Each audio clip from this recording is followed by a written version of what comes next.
Night passed slowly. I eventually went to sleep in the loft, the floorboards creaking under me as I moved. I had left the fire to die down, but its glow lingered faintly, touching the ceiling and walls. When I woke, the sky was a pale gray, and light filtered in through the small windows. I made coffee on the stove and ate a simple breakfast while listening to the forest wake. Birds called, and somewhere in the distance, water lapped quietly against the shore. After breakfast, I decided to hike down to the lake. The trail was steeper than it looked from the cabin, with rocks and roots making footing difficult. I took it slowly, enjoying the quiet and the smell of damp earth. As I descended, I noticed the forest grew denser. Moss covered the ground and tree trunks, and the canopy above was thick enough to dim the light. The further I went, the more isolated I felt, like I had stepped into a world that had existed untouched for centuries. When I finally reached the lake, I stopped for a long moment, taking in the scene. The water was darker than I had imagined, almost black in the shaded areas, and perfectly still except for the occasional ripple caused by a falling leaf. There was no sign of human activity, no boats or docks, just the water, the trees, and me. I walked along the shore, noting the variety of plants and small insects buzzing around. I found a flat rock near the edge and sat, dangling my feet in the cool water. As the day passed, I explored the perimeter of the lake, finding a few shallow spots where I could wade in, and small clusters of wildflowers growing along the edges. Occasionally, I would hear distant noises from deeper in the forest. A woodpecker tapping, the call of a hawk, or the rustle of something moving through the underbrush. I reminded myself to stay alert, though nothing felt immediately threatening. Still, I made a mental note to keep a stick nearby, just in case I needed it. Returning to the cabin as the sun began to lower again, I felt satisfied but unusually tense. The forest around me was darker and more silent than in the morning. I had seen no one, yet I couldn't shake a feeling that someone, or something, was aware of my presence. When I reached the cabin, I double-checked the door, making sure it was securely locked. I didn't have a gun or anything resembling a weapon, but the lock and a sturdy stick would have to do if necessary. Night fell quickly, and I spent the evening tending the fire again. I could see faint eyes of small animals glinting outside, maybe raccoons or deer, and the occasional larger rustle hinted at foxes or other forest predators. I stayed close to the cabin, feeling more vulnerable now than I had the night before. I realized that isolation, which I had craved, also made every small sound feel magnified, every shadow suspicious. Around midnight, the tension became almost unbearable. I was lying in the loft, listening to the faint sounds of the forest, when I heard something distinct. It wasn't the usual rustling. This was deliberate. Footsteps, slow and careful, moving along the side of the cabin. My stomach tightened. I froze, straining to hear, but they stopped as soon as I tried to locate them. Then, after a long pause, the sound moved again, this time slightly farther away, then vanished. I didn't sleep much after that. I stayed awake for the remainder of the night, listening for any sign of movement. When morning finally came, I felt exhausted but relieved that nothing had happened overnight. I packed my things, ate a hasty breakfast, and prepared to leave. Before I drove away, I walked around the perimeter of the cabin, checking for signs of anyone having been there. There were no footprints, no trash, nothing unusual. Whatever I had heard last night had either been an animal or someone who had slipped away quietly. Driving back, I felt a mix of relief and gratitude. The cabin had been beautiful, the forest stunning, the lake serene, but the experience had reminded me that nature, while peaceful, is also unpredictable. Solitude amplifies the senses, and even small disturbances can become unnerving. By the time I reached the town, the tension had eased, replaced by satisfaction and a renewed sense of connection to the natural world. I realized that despite the fear and the long night, I had faced the isolation I sought and come out intact, stronger for the experience. The memory of the forest, the quiet lake, and the lonely cabin stayed with me, a reminder of the beauty and intensity of being truly alone in the wild. The hike became harder as the terrain steepened. Rocks and roots made footing tricky, and the forest grew denser. The air was damp and cool, and I could feel my muscles burning as I climbed. At one point, I slipped on a moss-covered rock, scraping my hand and knee. I stopped to check the injuries, superficial but painful, and applied antiseptic from my first aid kit. Every step required concentration. I felt the isolation pressing on me more strongly now. The silence of the forest was oppressive, filled with imagined movements. I kept telling myself to stay calm, to trust my skills and preparation. Around midday, I found another small clearing near a cluster of boulders. I decided to rest there, eat some food, and refill my water supply. While sitting on a rock and drinking, I noticed something odd. A set of faint footprints in the mud near the stream. They weren't fresh, but recent enough that someone had passed through. My heart started to race. The area was supposed to be remote, rarely visited, and certainly not by anyone at this time of year. I scanned the forest, but there was no movement. I felt a cold knot in my stomach. Whoever had been here could be hours away, but the thought of another person, unknown and potentially dangerous, made me uneasy. I decided to move quickly without lingering. I spent the afternoon hiking carefully along the ridge, staying aware of my surroundings.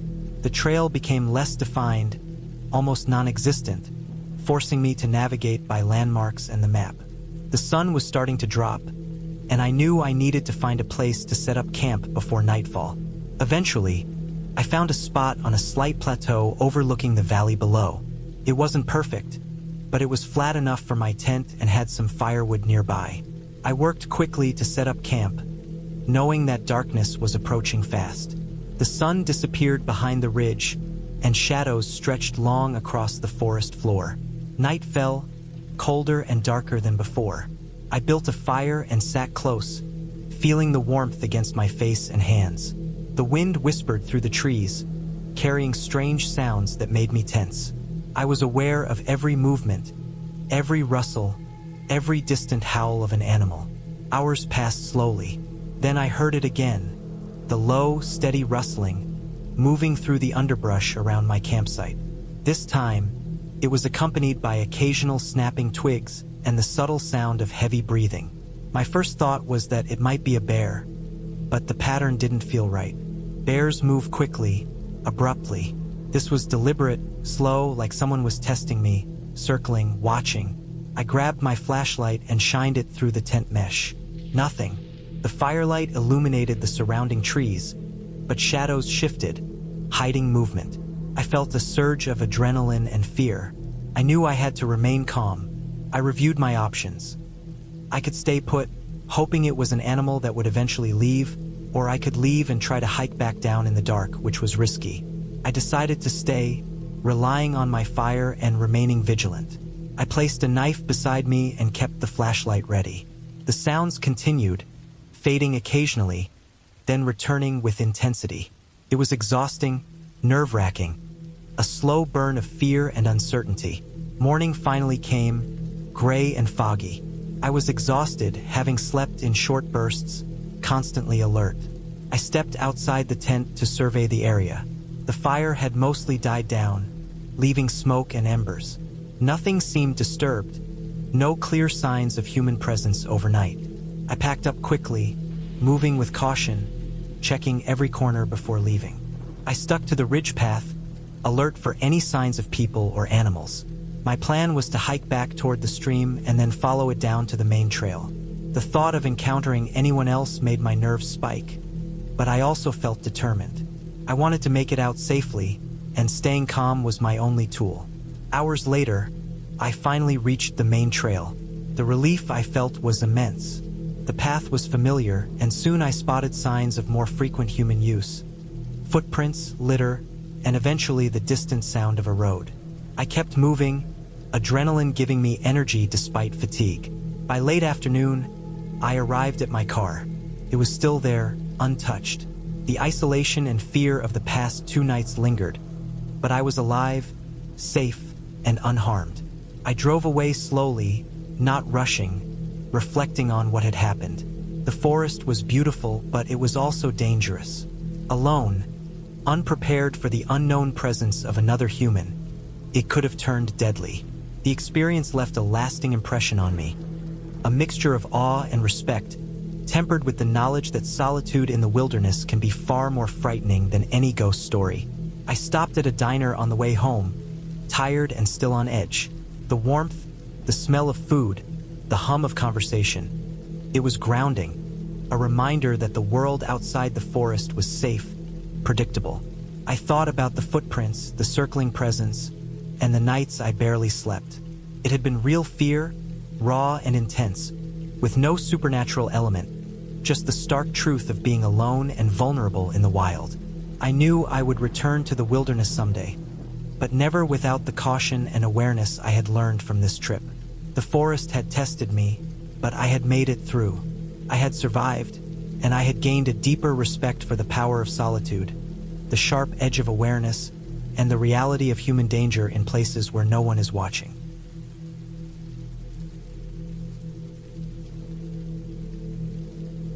I had been planning this solo camping trip for months. It wasn't about adventure or thrill. It was about getting away from everything, the constant noise of the city, the endless notifications, the people, the work. I wanted a stretch of forest where I could hear my own thoughts, where nothing but the wind and the occasional bird would interrupt the silence. I packed meticulously, making sure I had all the essentials: tent, sleeping bag, stove, enough food and water for a week, first aid kit, flashlight with extra batteries, a compass, and a map of the area. I had chosen a remote part of the national forest I had driven past a few years ago and always wanted to explore. According to the map, there were a few small creeks, some old logging trails, and an area marked as sparse camping, which seemed perfect. I knew it was isolated enough to be peaceful, but still safe enough that I wouldn't be completely alone. The drive up the winding forest roads was quiet. I left the main highway behind and followed a gravel road that narrowed as I went deeper.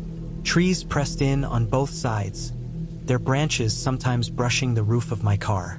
The air got cooler, and a faint smell of pine and wet earth filled the car. Eventually, the road became more of a track than a proper road, with roots breaking through the gravel and puddles of muddy water collecting in depressions. I parked near a trailhead, double-checked that I had everything, and started walking. My backpack felt heavy, but not unbearably so. I had chosen a tent that was lightweight but sturdy, and I wanted to keep my load reasonable, though the extra food and water added weight. The forest was dense. Tall pines, oaks, and maples stretched as far as I could see. The ground was soft, covered in a thick layer of fallen needles, leaves, and moss. I kept my map and compass handy, checking them frequently because once you leave the main paths, it's easy to get turned around. I had a general idea of where I wanted to camp, near a small creek I had seen on the map. After a few hours of hiking, I reached a clearing. It wasn't large, but it was flat and free of undergrowth, perfect for setting up a tent. A small creek ran along one side, its water clear and cold, bubbling over rocks. I decided this would be my spot. I set up the tent carefully, hammering the stakes into the ground and checking that it was secure. I collected some dry wood for a fire and cleared an area for it, making a small circle of stones to keep the flames contained. By the time I finished, the sun was low in the sky, filtering through the trees and casting long shadows. I started a small fire. The sound of the creek running beside me, the smell of smoke, and the distant calls of birds made the forest feel alive but not threatening. I cooked some of the food I had brought, mostly simple things like rice, beans, and canned vegetables, and ate while sitting on a flat rock near the creek. I watched as the sun dipped below the horizon, leaving the forest in shades of dark blue and gray. Night was approaching, and with it came a chill. I added a few more logs to the fire to keep warm. I didn't feel nervous at first. The forest was familiar enough, and I had been careful to choose a location that wasn't too deep in unknown territory. But as the darkness thickened, I became more aware of the noises around me. The rustle of leaves in the wind, the occasional snap of a branch, the distant call of some animal. It all sounded louder and sharper in the dark. I reminded myself that this was normal. The forest was alive and I was in it. That thought was supposed to be comforting. I crawled into my tent before it got completely dark, zipped it up, and tried to get comfortable. had a flashlight and extra batteries by my side, and my phone was tucked safely in my backpack, though I didn't expect to have signal out here. I lay in my sleeping bag, staring at the thin mesh of the tent ceiling, listening to the creak and trying to relax. But sleep didn't come easily. Every small sound seemed magnified. The snap of a twig outside, the rustle of leaves, the distant bark of a dog somewhere miles away. I told myself to breathe, to focus on the rhythm of the creek. Eventually, exhaustion overtook me, and I drifted into a restless sleep. I had been looking forward to this camping trip for months. A solo escape into the wilderness where I could disconnect from everything. The idea of spending a few days alone, immersed in the forest, without any distractions from phones or screens, had felt like a necessity. I planned it carefully. I chose a remote spot in a national forest several hours away from the nearest town, far from any marked trails, somewhere I could truly be alone. I had my gear ready: a sturdy backpack, a four-season tent, a sleeping bag rated for cold weather, a portable stove, extra fuel, a first aid kit, water filters, and enough food for a week.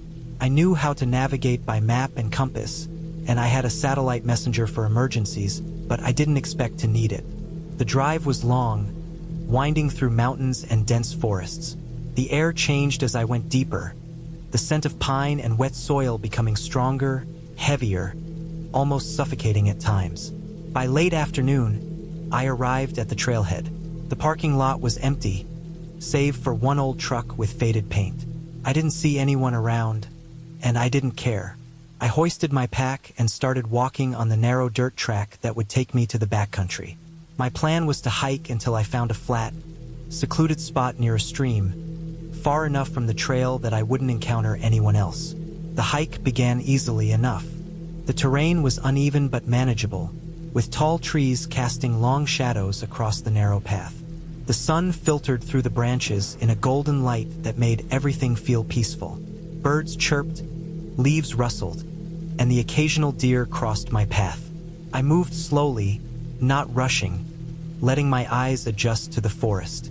The farther I went, the quieter it became, until it felt like the forest had swallowed the sounds of the outside world. There was an intensity to the silence that made me aware of every footstep, every snap of a twig under my boots, every breath of wind through the trees. After about 4 hours, I found a clearing by a small stream. The ground was mostly flat, with a mix of soil and moss, and surrounded by tall pines and oaks. The stream was clear and fast-moving, perfect for collecting water. I set up my tent in the middle of the clearing, making sure it was anchored well and that the rainfly would protect me if the weather turned. I unpacked my stove and cooked a simple meal of rice and canned beans. The sun was low now, casting long shadows through the forest. I felt a quiet satisfaction as I ate, watching the water ripple over rocks and roots, thinking how perfect everything felt. As the evening wore on, the forest began to change. The shadows grew longer and darker, and the temperature dropped quickly. I lit a small campfire, the smell of smoke mixing with the damp pine. Sitting by the fire, I felt completely alone, but in a way that was both freeing and unnerving. The noises of the forest at night were different, softer, yet sharper. The rustle of leaves could mean a squirrel, a deer, or something larger. A snapping branch echoed through the trees, making me tense, but I told myself it was just the forest settling. I decided to sleep early, knowing I had a long hike planned for the next day. I crawled into my tent, zipped it up, and lay on my sleeping pad. At first, I tried to sleep, listening to the sounds outside. Water moving over stones, branches swaying in the wind, and the occasional hoot of an owl. Then I heard it, a low, steady rustling, coming from the dense woods just beyond the clearing. I froze, straining to hear, my pulse quickening. The sound moved slowly, deliberate, like someone or something was walking just out of sight. I reached for my flashlight and shone it through the tent flap, but there was nothing visible, only the dark, thick shadows of the trees. I told myself it was probably a deer, or maybe a bear, moving carefully through the underbrush. But the sound was too deliberate, too rhythmic to be random animal movement. I tried to focus on my breathing, to convince myself it was normal. I checked my knife, which I always kept close, and kept the flashlight beside me. The rustling continued for what felt like an hour, moving around the clearing, circling, always just out of sight. I didn't sleep much that night. Every crack of a branch, every snap of a twig, made me tense. I kept thinking about the stories I'd read of hikers encountering dangerous wildlife, of people getting lost or hurt in the backcountry. I had taken precautions, but even with preparation, being alone in the forest felt different. Vulnerable, exposed. Morning came slowly.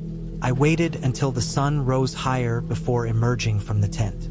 The forest was quiet again, with only the sound of the stream and distant birds.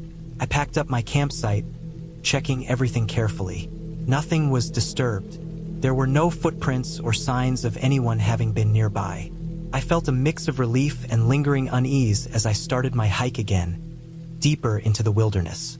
I planned to follow the stream uphill to a small ridge I had spotted on the map, hoping for a better vantage point and another campsite for the night.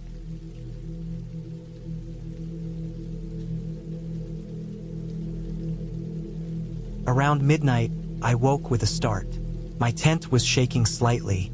At first, I thought it was the wind, but the movement was irregular. I sat up and strained my eyes. Outside, the darkness was impenetrable, and the forest was a shadowy blur. Then I heard it, a low, guttural growl. Not far away, closer than I wanted it to be. My heart jumped into my throat. A bear, probably. I had read all the warnings, and I knew the forest had black bears, maybe even a few brown bears in the higher regions. I stayed still, not moving a muscle, hoping it would leave. The growl came again, closer this time, and I realized my food must have been outside, or the smell of cooking had attracted something. I slowly unzipped the tent just enough to peer outside. My small fire had burned low, only faint embers glowing. The forest was black, but I could make out shapes near the edge of the clearing. Two glowing eyes stared back at me from the darkness. My stomach dropped. I froze. The creature was large, probably a bear, standing just beyond the faint light. It moved slowly, sniffing the air, and I realized it was heading toward my camp. I remembered everything I had read about bear encounters. Stay calm, don't run, make yourself look bigger, make noise if it comes too close. My hands were shaking as I grabbed my flashlight, switched it on, and shined it toward the bear.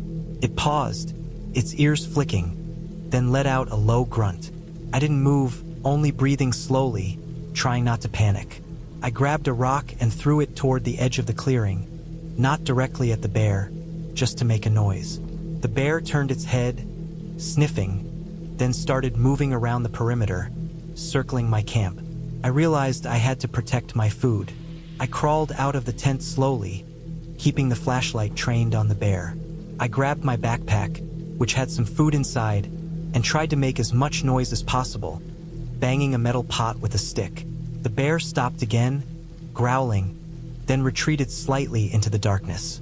I quickly tied my food to a high branch in a nearby tree, making sure it was out of reach. My hands were raw from the cold and adrenaline, but I knew this was necessary. The bear lingered for another hour, circling and sniffing, occasionally letting out low grunts. I stayed inside the tent, shining the flashlight occasionally to make my presence known. Eventually, the bear wandered off, probably following some scent deeper in the forest. I didn't sleep the rest of the night, listening to every noise, every rustle. The first light of dawn was the only relief. I emerged cautiously, checking my surroundings. Everything seemed calm. My fire had gone out, my food was safe in the tree, and the forest was quiet except for the creek. The next day, I decided to move. I packed up everything carefully, keeping my food secured in my backpack. I followed the creek upstream, hoping to find a safer spot. The forest felt different now, alive, yes, but unpredictable. I kept my eyes open, watching for signs of wildlife, listening for sounds. At one point, I saw fresh bear tracks near the creek. They were huge, fresh, and reminded me that the encounter last night could have gone differently. I stayed vigilant, moving slowly, keeping my fire-starting tools and flashlight handy at all times. As I hiked, I kept thinking about my mistakes. Leaving food near the camp, underestimating the risk, not setting up a bear bag properly. These were things I had learned about but never fully appreciated until now. I realized the forest was not just a peaceful retreat. It was alive, and I was a guest, unprepared for the consequences of carelessness. I found another clearing in the afternoon, higher up on a slope, away from the creek. I decided this would be safer. I set up camp again, this time taking extra precautions. I hung my food from a sturdy branch, far from the tent. I cleared the area carefully, made a fire ring, and kept a large branch nearby for protection. I felt safer but still cautious. That night, I barely slept, listening to the forest, ready to react if needed. The rest of the trip continued like this. I hiked during the day, exploring small trails, always keeping an eye out for wildlife. I gathered water from the creek and filtered it carefully. I learned how to move quietly, how to read signs of animals, how to respect the forest. Every night was tense, but I felt more prepared. By the time I packed up to leave, I was exhausted but proud. I had survived, learned from my mistakes, and respected the power of the wilderness. The drive back was quiet, the sun warmed through the windshield. I thought about everything that had happened, the fear, the adrenaline, the mistakes, and the lessons. I knew I would return to the forest one day, but never without preparation, never without respect. The forest was beautiful, terrifying, and humbling all at once. And I had learned that real survival wasn't about courage or luck. It was about awareness, patience, and preparation. By the time I reached the highway, civilization felt strange. The sounds of cars, the smell of fuel, the noise, it was almost overwhelming. I realized how removed I had been for a week, and how much the experience had changed me. I had faced real fear, managed it, and come out the other side with a deep respect for the wilderness. I drove home slowly, thinking about planning my next trip, better prepared, wiser, and more aware than ever before. I had been planning this solo camping trip for months. It wasn't about adventure or thrill. It was about getting away from everything. The constant noise of the city, the endless notifications, the people, the work. I wanted a stretch of forest where I could hear my own thoughts, where nothing but the wind and the occasional bird would interrupt the silence. I packed meticulously, making sure I had all the essentials. Tent, sleeping bag, stove, enough food and water for a week, first aid kit, flashlight with extra batteries, a compass, and a map of the area. I had chosen a remote part of the national forest I had driven past a few years ago and always wanted to explore. According to the map, there were a few small creeks, some old logging trails, and an area marked as sparse camping, which seemed perfect. I knew it was isolated enough to be peaceful, but still safe enough that I wouldn't be completely alone. The drive up the winding forest roads was quiet. I left the main highway behind and followed a gravel road that narrowed as I went deeper. Trees pressed in on both sides, their branches sometimes brushing the roof of my car. The air got cooler, and a faint smell of pine and wet earth filled the car. Eventually, the road became more of a track than a proper road, with roots breaking through the gravel and puddles of muddy water collecting in depressions. I parked near a trailhead, double-checked that I had everything, and started walking. My backpack felt heavy, but not unbearably so.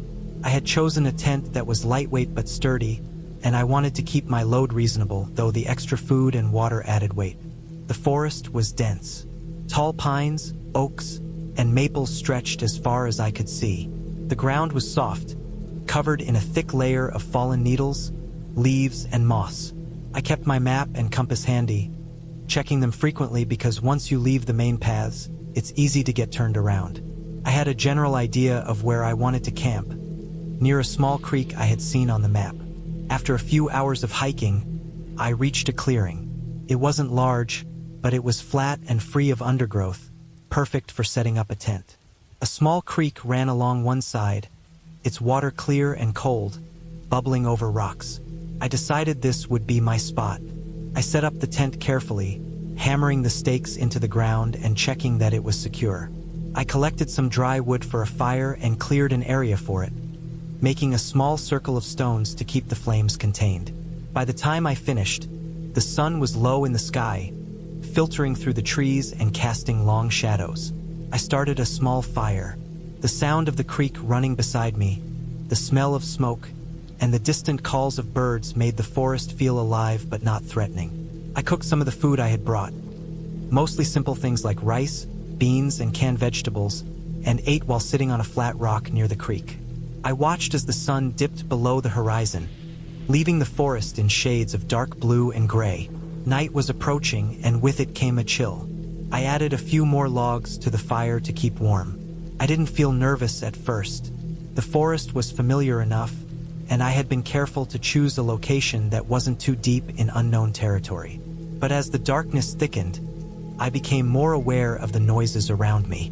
The rustle of leaves in the wind, the occasional snap of a branch, the distant call of some animal. It all sounded louder and sharper in the dark. I reminded myself that this was normal. The forest was alive and I was in it. That thought was supposed to be comforting. I crawled into my tent before it got completely dark, zipped it up, and tried to get comfortable. I had a flashlight and extra batteries by my side, and my phone was tucked safely in my backpack, though I didn't expect to have signal out here. I lay in my sleeping bag, staring at the thin mesh of the tent ceiling, listening to the creek and trying to relax. But sleep didn't come easily. Every small sound seemed magnified.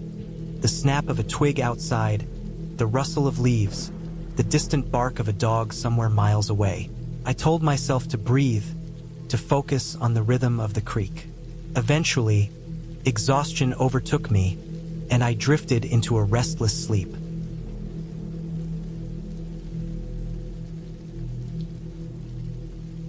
On the fourth night, the tension reached a peak. I had cooked dinner and was sitting near the fire, the warmth a small comfort against the cold creeping into the forest after sunset. A strong wind began to blow, rustling the treetops and sending a cascade of dry needles onto the ground. Then I heard the distinct sound of heavy footsteps approaching, deliberate and careful, circling around my campsite. I froze, heart pounding. The firelight revealed movement in the shadows just beyond the clearing. Something was watching me. The dragging sound returned, this time closer, more insistent. I gripped my hatchet and slowly crawled back into the tent, unzipping the flap just slightly to peek. It was then I saw it. A large bear, massive and dark, moving carefully around my campsite. Its eyes caught the firelight briefly, reflecting a faint golden hue. I stayed still, reminding myself that sudden movement might provoke it. I didn't have any food outside the tent, only the small leftovers stored in a sealed bag. The bear sniffed around, tugged slightly at a branch, and then wandered back into the forest. I exhaled slowly, realizing how close I had come.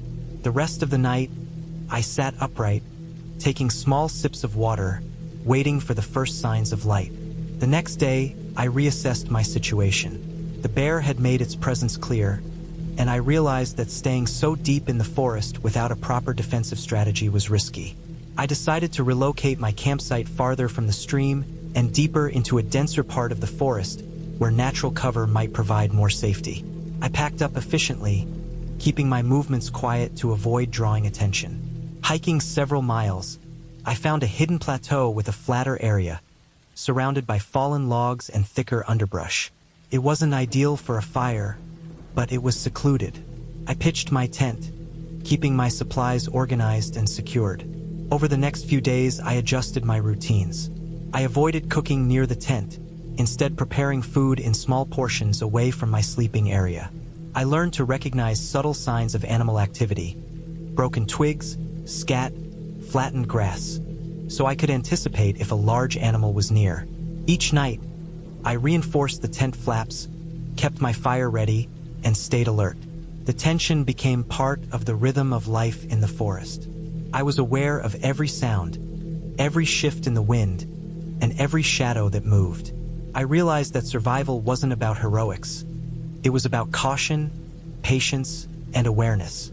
By the sixth day, I had developed a routine and a sense of cautious confidence.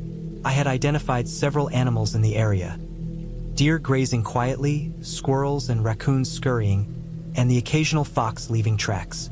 The bear had not returned, and I allowed myself a moment of relief. The sun was warm, and the forest, though tense, was more familiar. I spent the day hiking along a ridge, observing the terrain, and enjoying the isolation. The solitude was powerful, and I felt a profound sense of achievement. On the seventh day, I woke early with a mixture of exhaustion and satisfaction. My plan was to hike back to the trailhead and return to civilization. I packed carefully, leaving no trace of my presence behind, and began the descent along the winding trail. The forest was quiet, the sunlight dappled, and the stream I had camped near for the first few nights now seemed distant and tranquil. I moved carefully, aware of my surroundings, but the fear that had been constant over the week had diminished. I was tired, sore, but alive, and the wilderness had not defeated me. By midday, I reached my car. The sight of it filled me with relief and a strange sense of pride. I had spent 7 days alone in the forest, faced potential danger, and navigated the challenges without incident. I packed my gear into the trunk, checked everything, and sat for a moment on the hood, absorbing the peace of knowing I had survived. The drive back through the winding forest roads felt lighter, almost surreal, as I reflected on the experience. I had been truly alone, aware of my vulnerability, and yet I had emerged safely.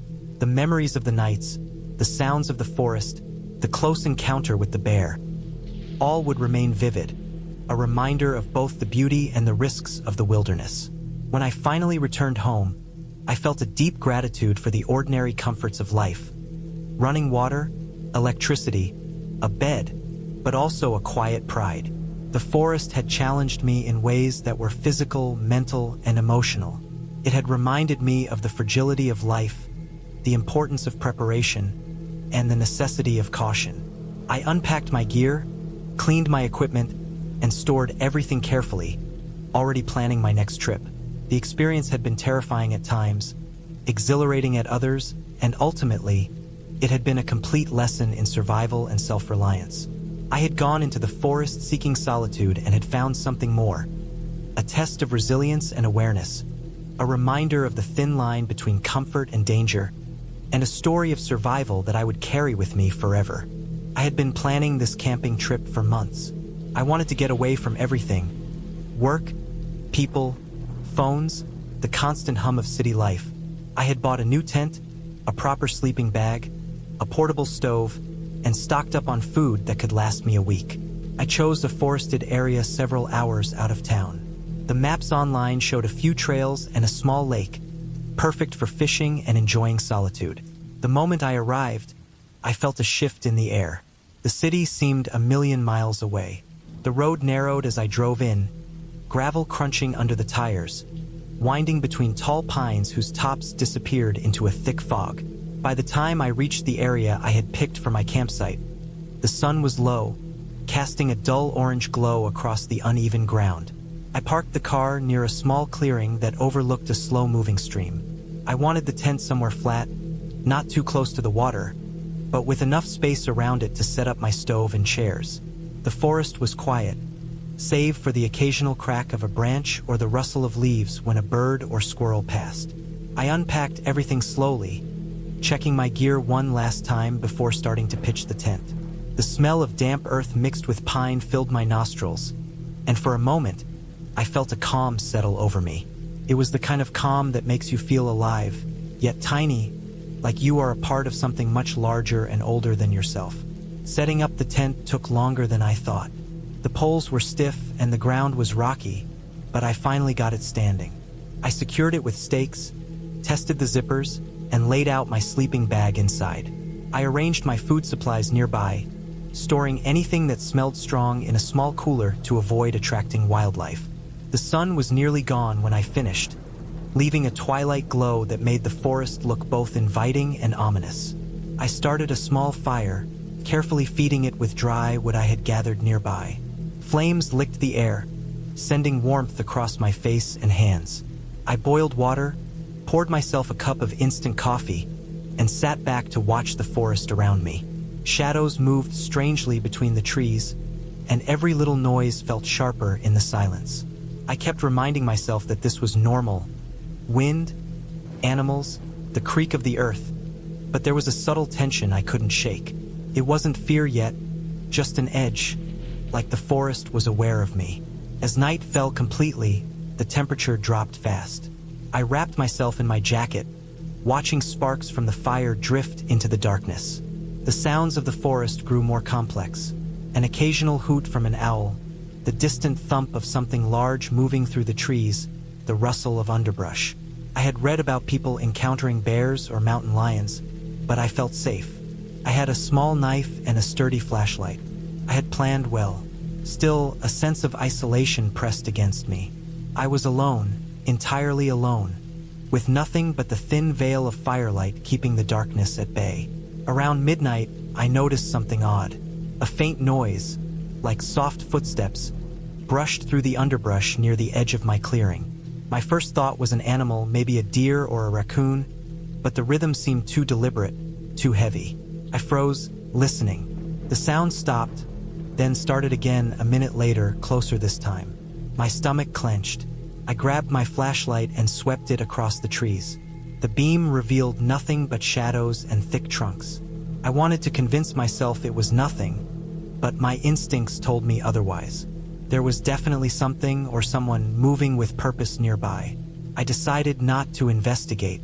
I stayed close to the fire, keeping my flashlight ready, and tried to calm my racing heart. The forest was alive around me, but the quiet of the clearing felt different now, almost suffocating. Hours passed with small bursts of noise, branches snapping, the occasional low growl from a wild animal, but nothing visible. I knew it was unlikely anyone else was here, but the thought persisted. My mind started to imagine possibilities I didn't want to consider. A lost hiker, perhaps, or worse, someone watching me from the shadows.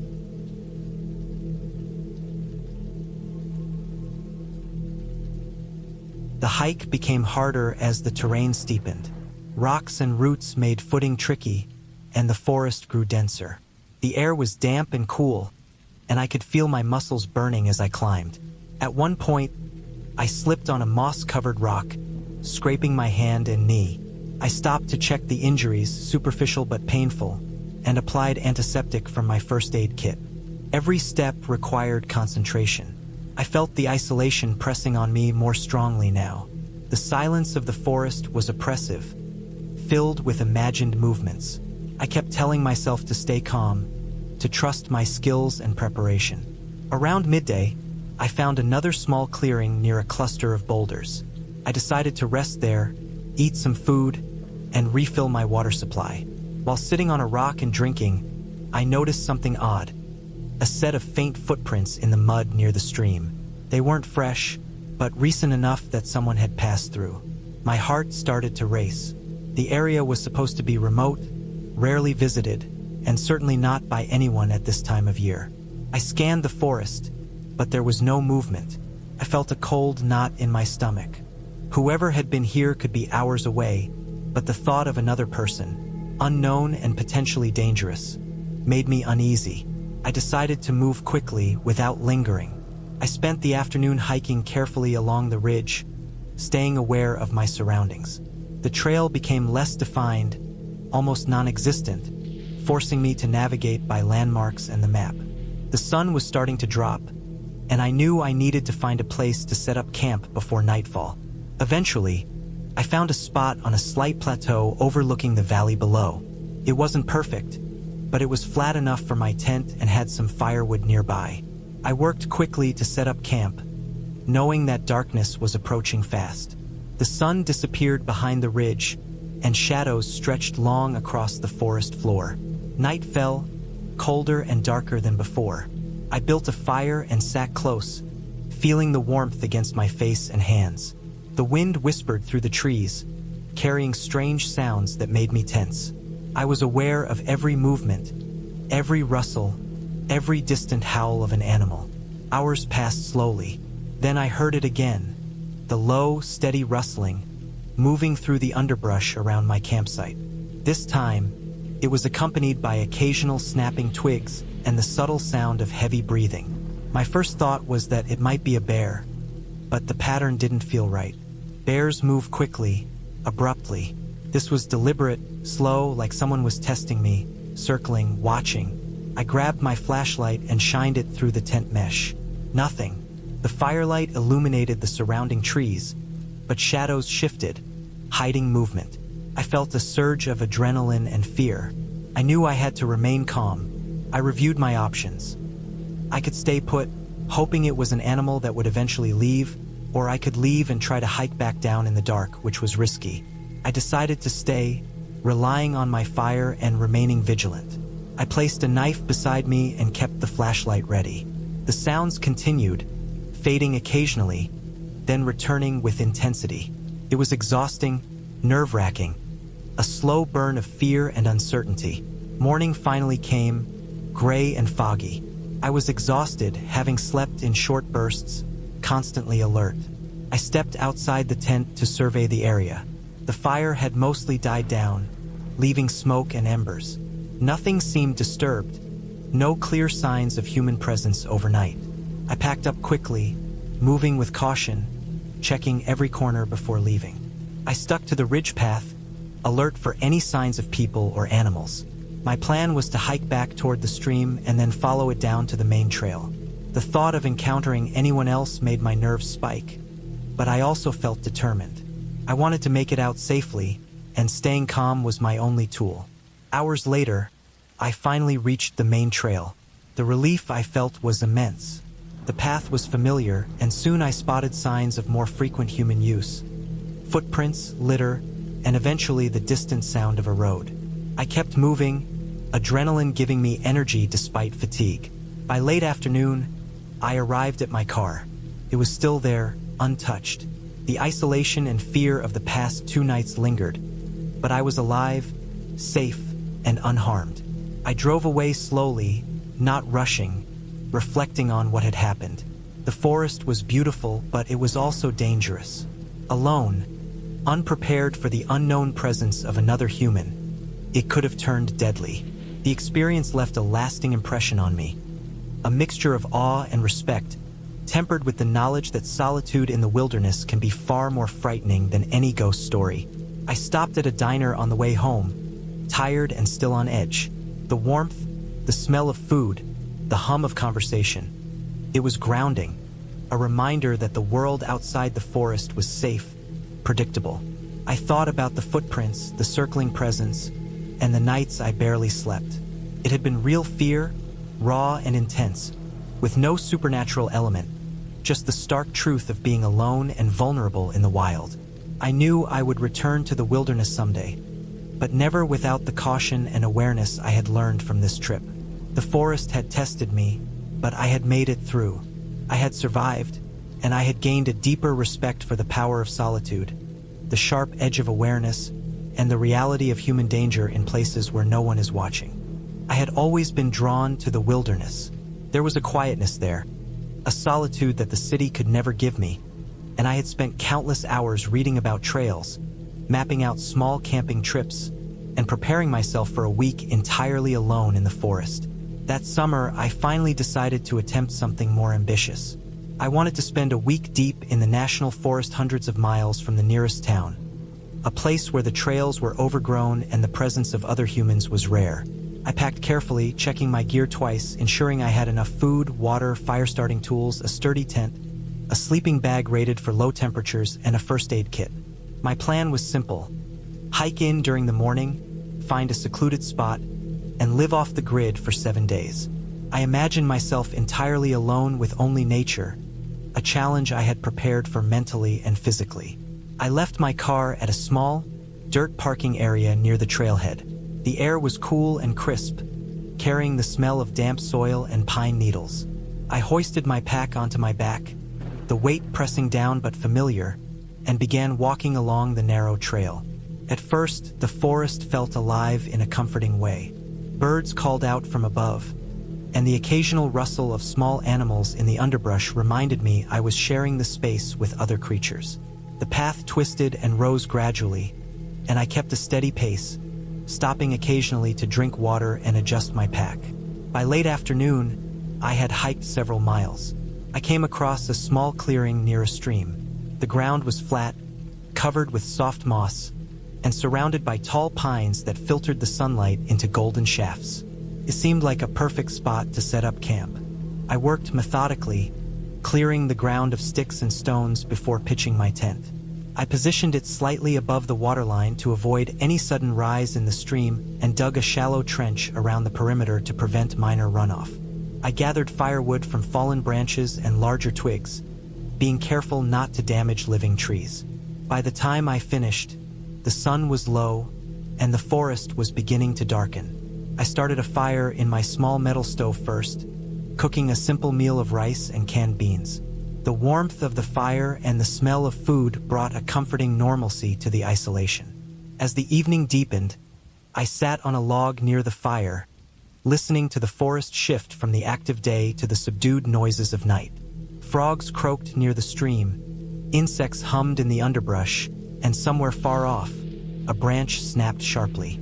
It was nothing new in the forest, just the sound of animals moving, but it made me pay closer attention. I told myself it was fine, normal. That first night, I slept lightly, alert to every sound. Around 2 in the morning, I was awakened by a noise that was different from the usual forest sounds. A slow, dragging sound, as if something large was moving through the undergrowth just outside the clearing. My heart began to race. I didn't dare step outside the tent, but I listened intently, straining to identify the source. The sound came closer, then stopped, and the night seemed heavier, almost tense. I told myself it could be a deer or maybe a bear, both common in this forest. I had my small hatchet and a can of bear spray within reach, my survival instincts on high alert. After an hour, the sounds faded, and I eventually drifted back into a restless sleep. The next morning, I walked cautiously around the perimeter of my campsite. I noticed subtle signs that something had been near during the night. The moss was disturbed in one area, and faint, large footprints led away from my tent toward the deeper forest. They weren't human. I didn't panic, but I made a mental note to be extra careful, especially at night. I hiked upstream to find more firewood, trying to keep a wide awareness of my surroundings. Every rustle made me pause. Every shadow seemed to move. I reminded myself I was trained to deal with wilderness risks, but there was an undeniable tension growing inside me. The following days were a strange mixture of calm and unease. During the day, I would hike, fish in the stream, gather edible plants I had studied in my preparation, and enjoy the serene beauty of the forest. The sunlight through the pines was beautiful, the clear water of the stream refreshing. But as night fell, the sounds changed. There were more dragging noises, occasional snaps of branches, and sometimes a distant low growl that sent a shiver down my spine. I kept my fire going longer, made sure my tent was secured, and always had my survival tools at hand. I noticed animal tracks more clearly now. Bear tracks, deer tracks, and another set that I couldn't immediately identify. They seemed larger than a human, more elongated, and strangely spaced.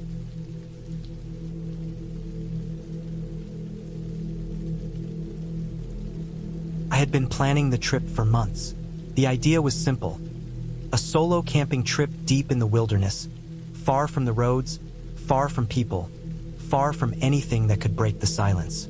I had grown tired of the constant noise of the city, the endless chatter, the lights that never seemed to dim.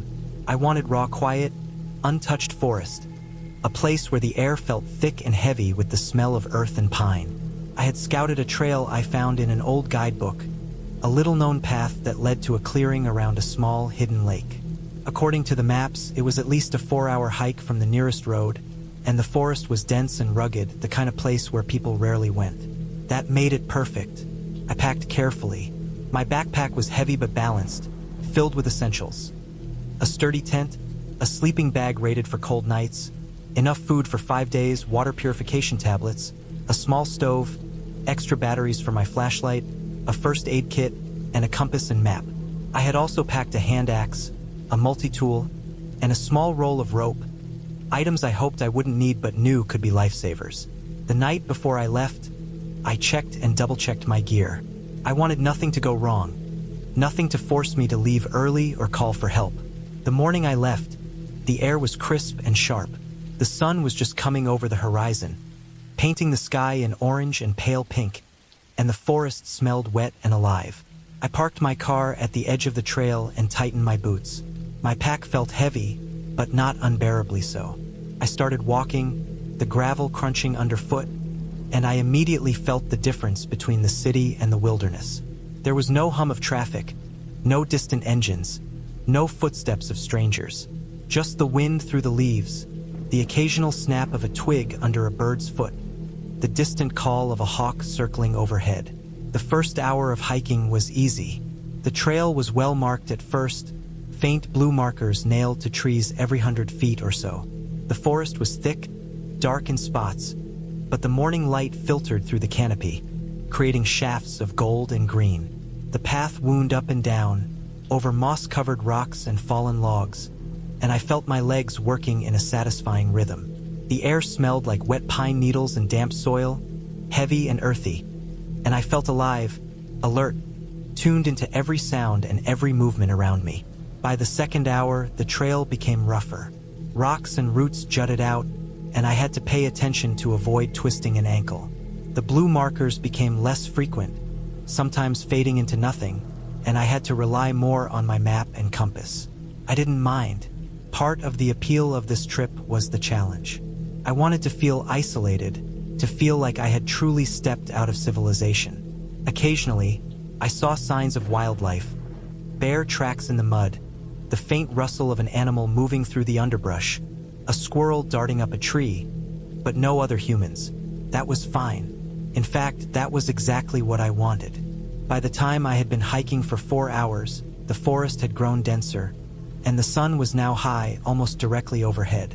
My water bottle was half empty, and I took a long break on a mossy rock near a small stream. The water ran clear and cold, and I filled my bottle, drinking deeply. The sound of running water was soothing, almost meditative. I watched the sunlight glint on the surface, the leaves of the trees shimmering in the breeze, and I felt a sense of peace. I knew that the next section would be tougher, steeper, rougher, more overgrown, but I felt ready.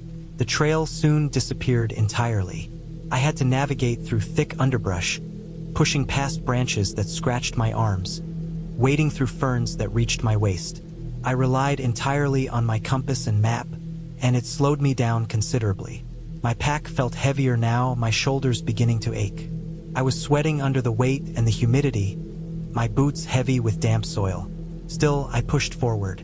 I reminded myself that I had done this for the solitude, for the experience, and for the sense of challenge. The forest closed around me, and soon I realized I couldn't hear the stream anymore. I was deep in the wilderness now, truly alone. Around mid-afternoon, I finally broke into a clearing. I had found it exactly where the map said I would, the small, hidden lake. It was breathtaking. The water was calm and dark, reflecting the surrounding trees like a mirror. Mist hovered above the surface, giving it a slightly eerie but beautiful quality. I found a flat area near the shore to set up my tent. It was not large, but it was clear of rocks and roots, and it gave me a good view of the lake. I set up the tent carefully, securing the stakes into the damp ground and double-checking the guy lines. I didn't want my shelter to collapse in the middle of the night. Once the tent was up, I set about collecting firewood. The forest floor was littered with fallen branches, twigs, and dry leaves. I made a small pile, careful to choose wood that would catch fire easily but also burn steadily. By the time I had finished, the sun was beginning to lower, casting long shadows across the lake. I built a small fire ring and arranged the wood inside, making sure there was enough to last through the evening. I then cooked a simple meal, dried pasta with some canned vegetables, using my portable stove. The smell of food was comforting, a small reminder of the normal world even in the middle of such isolation. As darkness fell, the forest changed. The temperature dropped rapidly, and the mist over the lake thickened.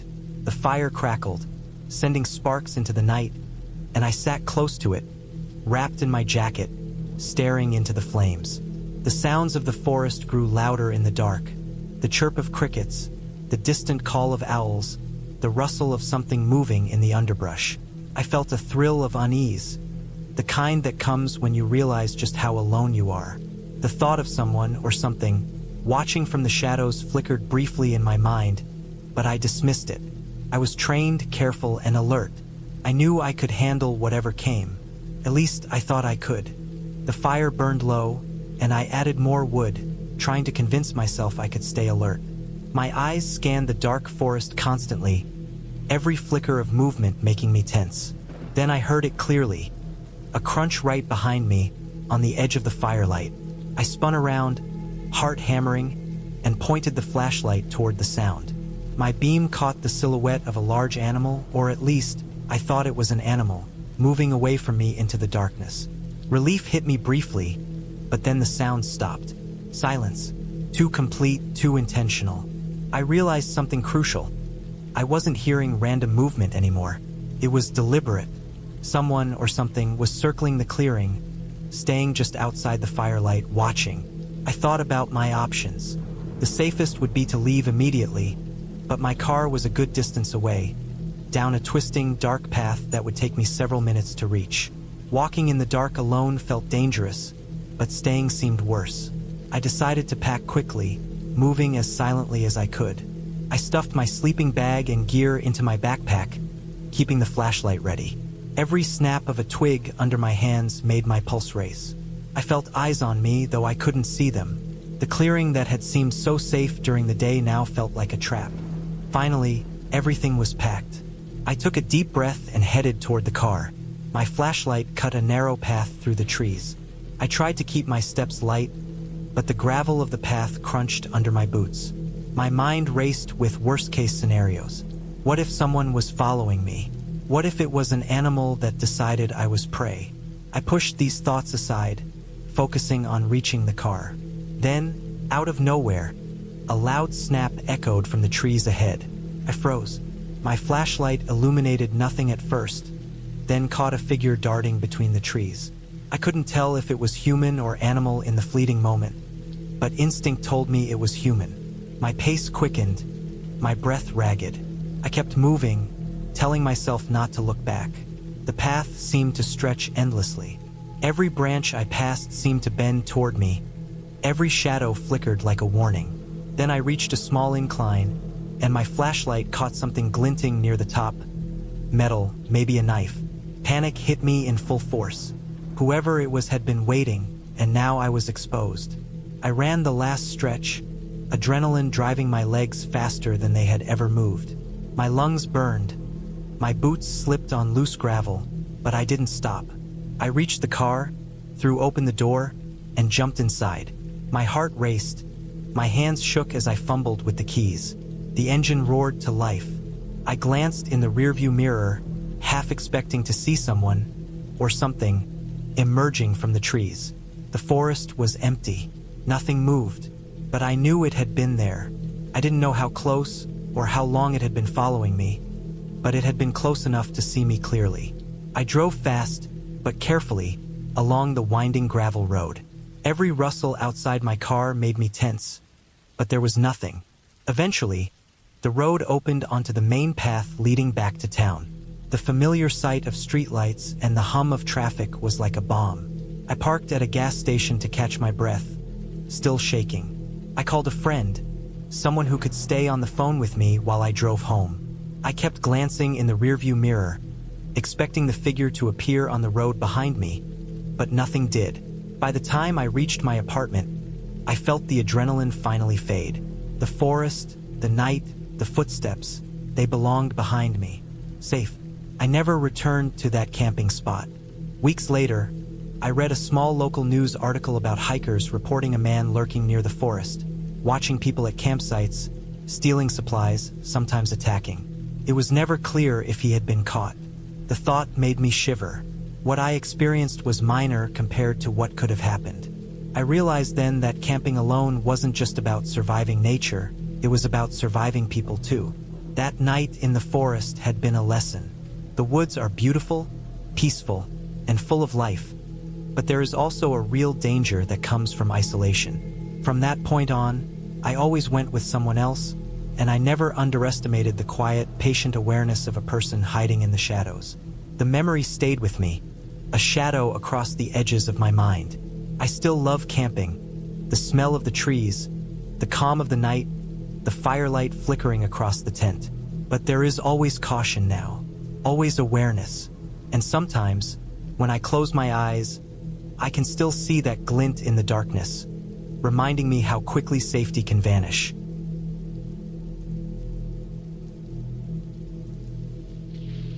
I slept fitfully that night. The sounds of the forest were hypnotic, but also unnerving. Every snap of a twig, every rustle of leaves, made me jolt awake. I kept my flashlight and multi-tool within reach, and I lay on my sleeping pad, listening to the distant splash of fish in the lake and the whisper of wind through the trees. When dawn finally came, I felt exhausted but relieved. I had survived the night alone, and the forest was now bathed in soft morning light. The next day, I planned to explore further. I hiked along the lake's edge, looking for interesting spots or wildlife. I saw tracks of deer and the occasional raccoon. I kept my eyes peeled for anything unusual, anything that might indicate danger. It was peaceful but tense, the kind of quiet that makes you hyper-aware. I collected more firewood and prepared my food for the evening. I also began to notice something else, evidence of people. Small signs. A broken branch that looked like someone had passed through recently. A faint footprint in the mud near the lake. The remains of a fire that seemed recent. I froze for a moment, considering my options. I was alone, miles from the nearest road, and the idea of another person being so close felt off. But I was rational. Maybe it was a hiker, maybe a fisherman. I wasn't scared yet, just alert. That night, the unease returned. I heard sounds that didn't fit the natural rhythm of the forest. Footsteps crunching in the underbrush, the faint snap of sticks. I kept my fire lit and sat as still as I could. The noises didn't get closer, but they didn't go away either. I began to realize that whoever or whatever was nearby, they were moving quietly, deliberately.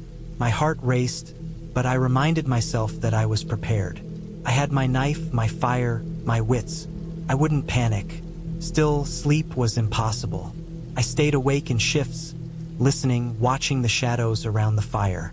By the third day, my situation became more serious. I found that my food supply was dwindling faster than expected because I had to stay close to camp and keep alert. I couldn't risk venturing far for more resources. I also noticed signs that the person or people nearby might have seen me. A footprint closer to my tent. A small object moved that I hadn't touched. I considered packing up, leaving immediately, but the thought of hiking through thick forest in unknown territory, without a clear trail, was dangerous. I couldn't afford to panic or make a wrong step. I had to stay calm, think clearly, and plan carefully. I decided to improvise. I reinforced my camp, stacking rocks around the fire area as a makeshift barrier, arranging sticks in a perimeter to give me some warning if someone approached. I kept my knife sharp and close, my flashlight at hand. I spent the day scouting the area silently, trying to determine if anyone was truly near or if I was imagining it. I didn't see anyone, but I couldn't shake the feeling of being watched. The forest, once a haven, now felt like a trap. On the fourth day, I awoke to a change in the air. The forest was still unnaturally so. No birds, no insects, nothing except the faint ripple of the lake. Then I heard it, a sound that made my blood run cold. Footsteps, close this time, deliberate, slow. Someone was walking around my camp. I froze, heart pounding, listening. The steps paused, then moved again, circling my tent. My mind raced. I had to make a decision, and fast. I knew I couldn't wait for them to confront me. I quietly packed essential items, knife, flashlight, water, food, and prepared to move out. I left the tent standing to give the illusion of occupancy, hoping whoever was there would assume I was still inside. I slipped into the forest, moving silently, following a path I had scouted earlier. Every snap of a twig made me jump. Every shadow seemed alive. I kept to areas of dense cover, avoiding open spaces. The footsteps followed, but I was careful, changing directions, doubling back, moving as quietly as possible. The tension was suffocating. My muscles ached, my mind raced, but I forced myself to stay calm, to think logically. My survival depended on it. By late afternoon, I managed to put significant distance between myself and the lake. I found a small stream and followed it downstream, hoping it would lead to a larger trail or even a road. I moved slowly but deliberately, resting only when necessary, keeping alert for any signs of pursuit. The forest was dense, unforgiving, but my experience and preparation kept me alive.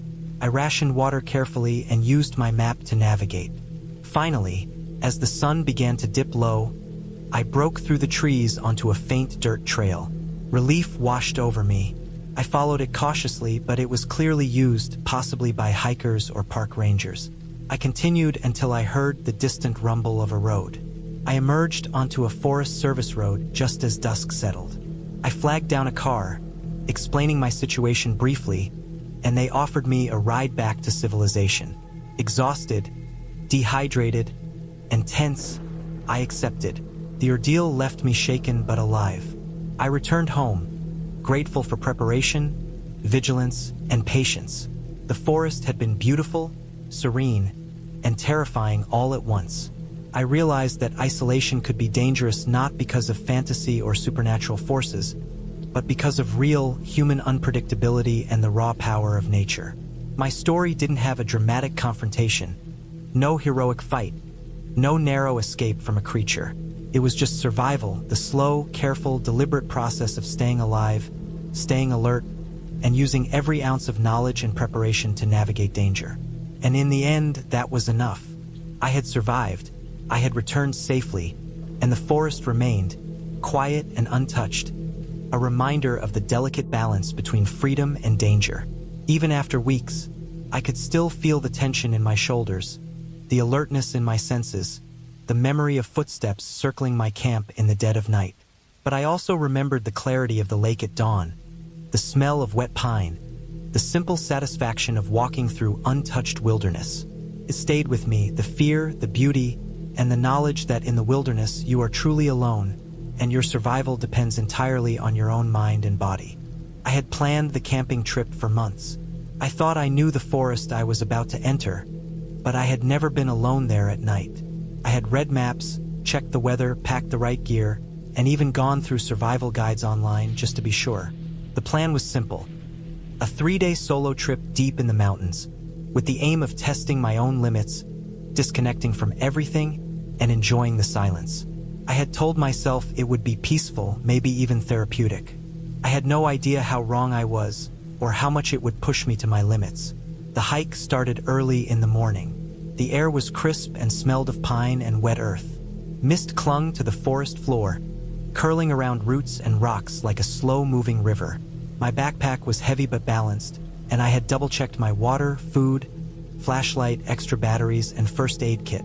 I followed the trail that curved along the mountainside, my boots crunching on gravel and fallen leaves.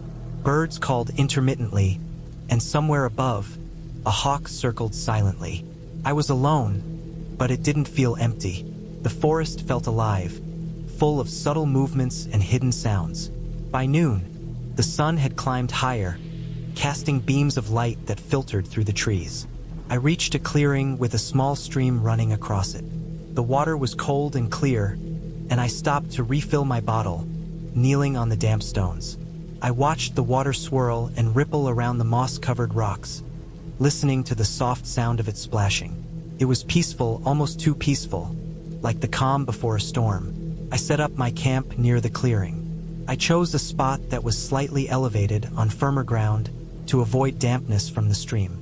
I pitched my tent carefully, securing the stakes into the ground and tightening the cords. I arranged my sleeping bag, spread out my gear, and built a small fire pit using stones I found nearby. I had matches in a waterproof container, and after a few attempts I managed to get the fire started. The flames flickered and danced, throwing shadows around the clearing, and the warmth felt comforting after hours of hiking. As the afternoon passed, I explored the area around the clearing, taking note of landmarks and potential dangers. Fallen logs, sharp rocks, and the occasional patch of slippery moss made walking treacherous in some spots. I kept my backpack on and my flashlight ready, even though there was still plenty of light. My mind kept running through worst-case scenarios: sprained ankle, unexpected storm, getting lost. I tried to stay calm, telling myself I had prepared for everything, but the sense of vulnerability lingered. Night began to fall. The forest transformed under the darkening sky. Colors faded into shades of gray and black, and the sounds changed too. Nocturnal animals stirred. I heard rustling in the underbrush, the occasional snap of a branch, and the faraway howl of a coyote. I knew these sounds were normal, but being alone made them feel much closer and more threatening. I lit my fire again and sat by it, eating a small meal of dehydrated food I had packed. The flames cast long shadows, and I kept glancing at every movement beyond the circle of light. Around midnight, I felt the first real sense of unease. A sound came from deeper in the forest, a slow, deliberate rustling, like something large moving through underbrush. At first, I tried to ignore it, telling myself it was a deer or some other animal. But the sound continued, and it wasn't random. It had a rhythm, almost like someone was following me, moving carefully to avoid snapping twigs but clearly approaching. My heart started to beat faster, and I gripped my flashlight, shining it toward the trees. The beam cut through the darkness, revealing nothing but shadows. I tried to remain calm. I reminded myself that being alone in the forest at night would naturally make anyone paranoid. I kept the fire alive, hoping its light and warmth would protect me, and I held my pocket knife just in case. The rustling continued intermittently, never close enough to see clearly, but always present, always moving. I began to realize that if it was an animal, it was unusually cautious. The way it moved made me feel watched, like it was assessing me. Hours passed. Sleep was impossible. I stayed alert, rotating between keeping the fire going and scanning the dark tree line. The rustling grew closer at times, then faded, then returned, always unpredictable. My mind raced through possibilities. A bear? Perhaps, but the movements were lighter and more precise than I would expect from a bear. A human? The thought made my stomach turn. It seemed improbable, but the possibility couldn't be ignored. The forest was remote, but not completely inaccessible. People could wander in, lost or dangerous. Morning came slowly. Dawn was faint at first, a gray haze through the trees. The rustling finally stopped as daylight broke, and I felt a temporary relief wash over me. I packed my camp quickly, eating a small breakfast and double-checking my belongings. I decided to continue the hike, moving toward a higher ridge where I could get a better view and hopefully see the path ahead more clearly. My legs were sore, my mind exhausted, but I felt a renewed determination to keep moving and stay safe.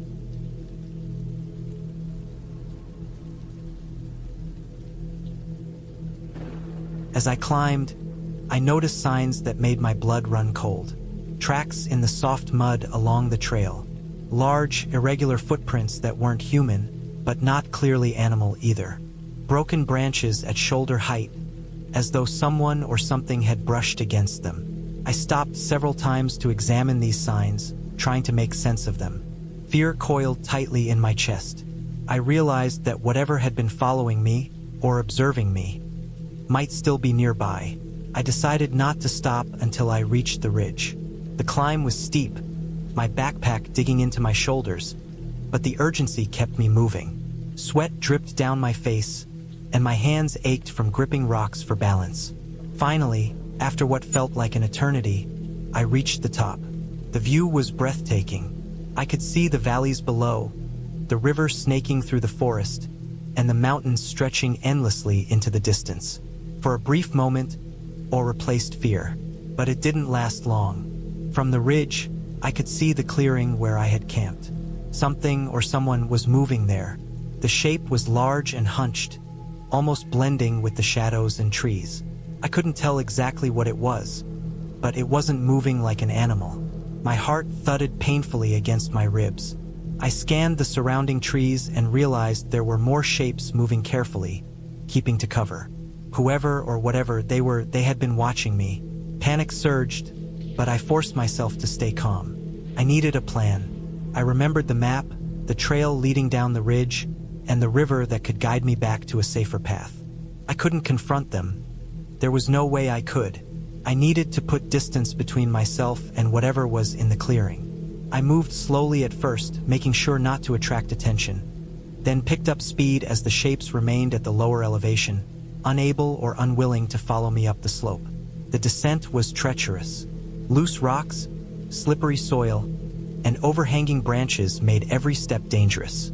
I fell twice, scraping my hands and knees, but kept going. My legs burned, my lungs gasped for air, but I forced myself to focus on one step at a time. Eventually, I reached the forest floor again, keeping close to the river. The sound of flowing water was reassuring, masking my movement and helping me navigate. Hours passed as I followed the river downstream. Sunlight grew stronger, filtering through the trees in streaks. I encountered obstacles: fallen trees, deep mud, and thick underbrush, but kept moving. Occasionally, I glanced behind, half expecting the shapes to reappear, but there was nothing. It was as if they had vanished with the night. My mind struggled to comprehend what had happened. I had been followed, observed, possibly even hunted, and I had survived purely by staying alert and moving cautiously. By late afternoon, I reached a trail that I recognized from the map. Relief flooded me. The trail led to a small ranger station I had seen marked on my map. My pace quickened. I emerged from the dense forest onto the cleared dirt road, feeling the solid ground beneath my boots and sunlight on my face. I could hear the faint hum of a vehicle in the distance. I waved my arms, hoping someone would notice. Within minutes, a ranger truck appeared. I flagged it down, exhausted and dirty, but safe.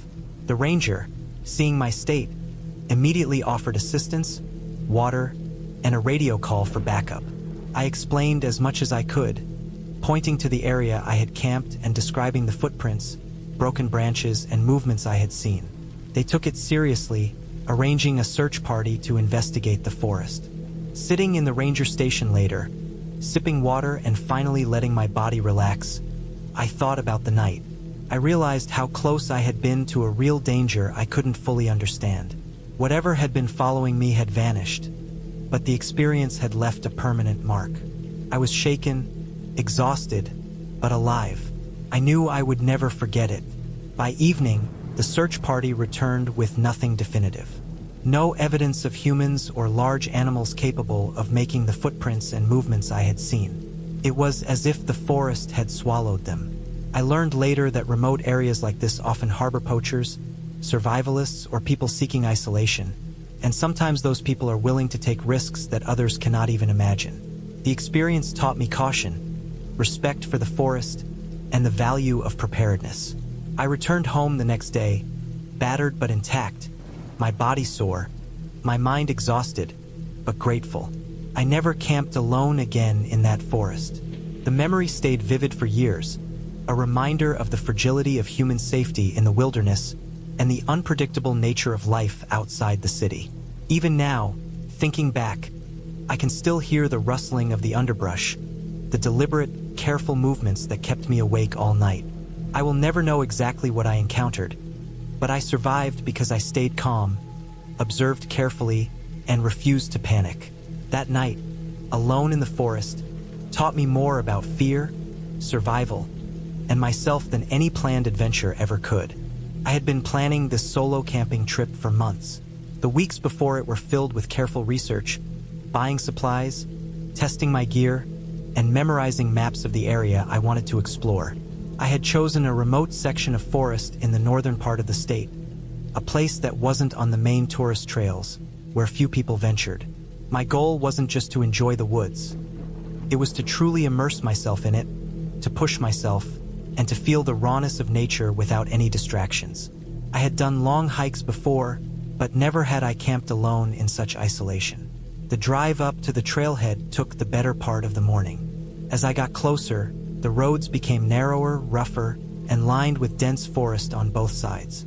The sun was bright overhead, but the trees cast deep shadows that made the road feel darker than it should have been. By the time I parked and stepped out, the air was cool, and the silence was almost tangible. The kind of silence that felt like it was pressing in on you, leaving only the sound of your own footsteps and breathing. I took a deep breath, checked my pack, and started the hike in. The trail was narrow and uneven, with roots snaking across the path like hidden traps. My boots crunched over dried leaves and twigs, and every now and then, I would see a flash of movement in the underbrush. A rabbit, a squirrel, or maybe nothing at all, but it kept my senses alert. The farther I walked, the fewer signs of human presence there were. The occasional tire track or broken branch from someone else's passage disappeared, and soon it felt like the forest belonged entirely to me. The trees grew taller and denser as I climbed higher, and the air became cooler and damper. The smell of moss and earth was thick, almost overpowering at times. By late afternoon, I reached a clearing I had marked on my map as a potential campsite. It was small but flat, with a creek running nearby and a scattering of rocks that could be used for a fire pit. The sun was low, filtering through the trees and painting the forest floor in shades of gold and orange. I set down my pack, pulled out my tent, and started the tedious work of setting it up. The wind picked up as I hammered the stakes in, making the tent flap noisily, and I realized that this isolation came with its own challenges. There was no one to help, no one to ask for advice, and nothing to stop me from being completely at the mercy of the wilderness. Once the tent was up, I gathered wood for a fire.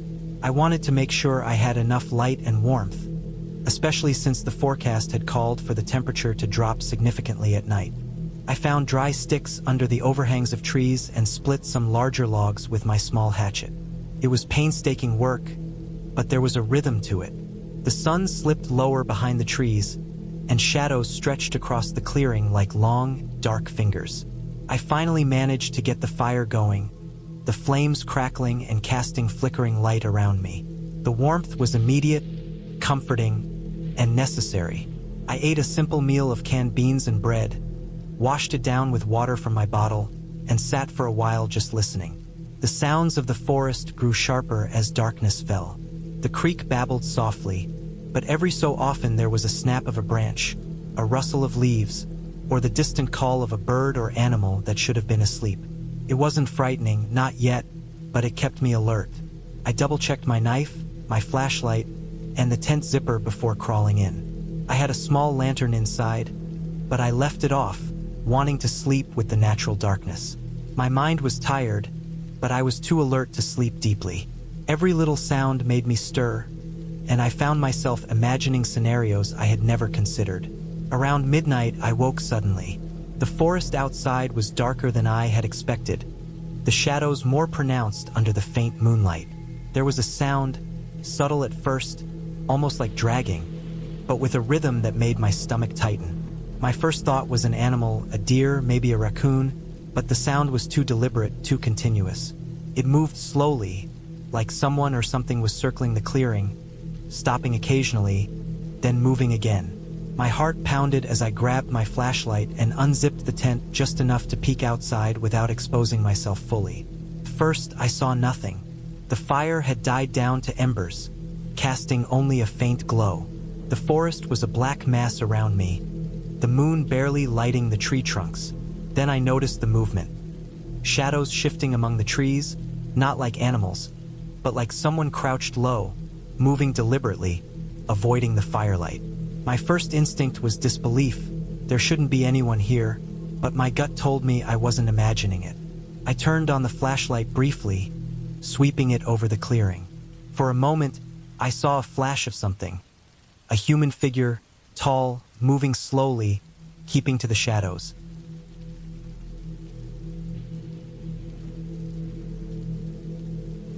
Panic surged through me. I had come prepared for wildlife, for cold, for injury, but never for another person in this isolated forest, especially not someone who might be watching me. I closed the tent zipper and tried to calm my breathing, telling myself I needed a plan. The first priority was safety. I had brought a whistle, a survival knife, and a small canister of bear spray. I considered staying put, but the figure was still moving, circling. I couldn't tell how many, if it was one person or more. Every rustle outside made me flinch.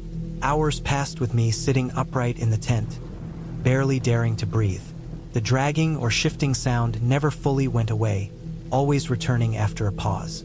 I tried to remember all the wilderness safety tips I had learned. Make noise to scare off intruders. Stay visible if you can. Have an escape route. I decided my only real option was to leave, but moving in the dark was risky. I needed light, I needed fire, and I needed my pack. I waited until the first hint of dawn, hoping the figure had moved on. When the first gray light filtered through the trees, I cautiously unzipped the tent. The clearing looked empty at first, but my stomach sank when I saw footprints. Not animal tracks, but clear boot prints in the mud, circling my fire pit and tent. They were fresh. I swallowed hard, my hands shaking, and quickly packed my tent and supplies. Every noise I made seemed amplified, every rustle of leaves making me flinch. I kept my flashlight low, my knife ready, and moved slowly toward the trail. The hike out was grueling. My mind was tense, every shadow in the forest seeming like a threat. I moved quietly, deliberately avoiding dry leaves that would snap underfoot. The forest that had seemed beautiful in daylight now felt oppressive and dangerous. I kept glancing behind me, expecting to see someone following. My legs ached, my backpack weighed heavy, and the air felt thicker with anxiety. I forced myself to focus on the trail markers, the map I had memorized, and the sound of the creek in the distance as reassurance that I was moving in the right direction. Hours later, after what felt like a nightmare stretch of walking, I reached the edge of the forest where my car was parked. Relief washed over me, almost overwhelming in its intensity. I didn't slow down until I was inside, doors locked, engine running. The forest behind me looked calm, innocent even, but I knew what I had experienced was real. The tracks, the dragging sounds, the figure in the shadows, those weren't imagined. I drove slowly back down the narrow roads, scanning the trees as I went. My mind kept replaying the night, the sounds, the shadows, the constant fear. It was exhausting in a way that sleep could not fix. By the time I reached the nearest town, I felt drained, physically and mentally. I parked at a gas station, bought water and food, and sat in my car just breathing, trying to calm the storm in my chest. That night, back home, I couldn't sleep. Every creak of the house, every whisper of the wind, brought back flashes of the forest and the presence that had stalked me. I checked my locks repeatedly, double-checked windows, and kept a knife within reach. But gradually, over the next few days, the fear began to fade, replaced by a deep respect for the wilderness and for the unpredictability of other people within it. I learned a lot from that trip. I learned that preparation is crucial, yes, but even preparation cannot account for everything. I learned that solitude in the forest can be peaceful but also isolating, and that human unpredictability can be more frightening than any animal. I also learned the importance of quick thinking and calm under pressure, and the value of escape plans. Months later, I returned to the same forest, but this time, I chose a different area, a popular trail with other campers around. I still hiked alone sometimes, but I never ventured into true isolation without letting someone know my plans. The memory of that night never fully left me, but it became a lesson rather than just a nightmare. I could appreciate the forest for its beauty, its silence, and its danger, knowing that survival depended not just on skill and knowledge, but on respect for the unknown and a readiness to act when it came. That experience changed how I approached every outdoor adventure after. I still hiked, I still camped, but I did so with a mix of caution and awareness that I had never needed before. And while the fear of that night lingered, it no longer controlled me. It sharpened me, taught me, and reminded me that the wilderness and life itself can be terrifying, unpredictable, and yet navigable if you stay alert, stay calm, and respect the world around you. I had planned the trip for months, a solo camping expedition into the deep forest miles away from the nearest road. I needed time away from the city, from the noise and people, from the constant hum of deadlines and responsibilities. I thought it would be simple. Pack my gear, hike in, set up camp, spend a few days alone in nature, and then return refreshed. I had done shorter hikes before, but nothing like this. This would be 3 full days in an area with no cell service, no other campers, just me and the forest. I told myself that would make it all the more freeing, but I didn't realize how vulnerable I would feel until I was in it. I started early in the morning, the sun still low and mist lingering between the trees. The forest was dense and green, the kind of green that seemed almost unreal in its richness. Birds chirped intermittently, and the smell of wet leaves and earth filled the air. My pack was heavy, loaded with essentials: tent, sleeping bag, food, water, stove, extra clothes. I had everything meticulously planned. The trail was rough but manageable, roots and rocks forcing me to watch every step. I hiked steadily, keeping a mental note of landmarks so I wouldn't get lost. By late afternoon, I had found a small clearing near a creek. It was perfect for a campsite.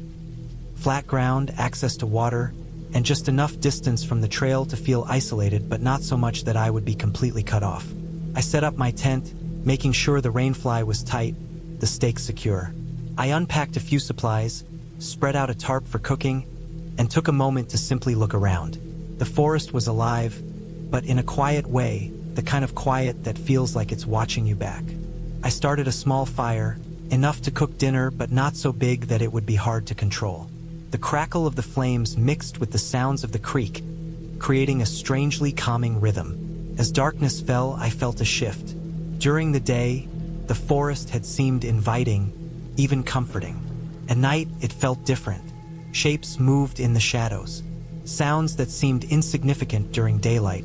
The snap of a branch, the rustle of leaves, became amplified and unnerving. I finished cooking, ate slowly, and cleaned up carefully, making sure to store my food in a bear-proof container.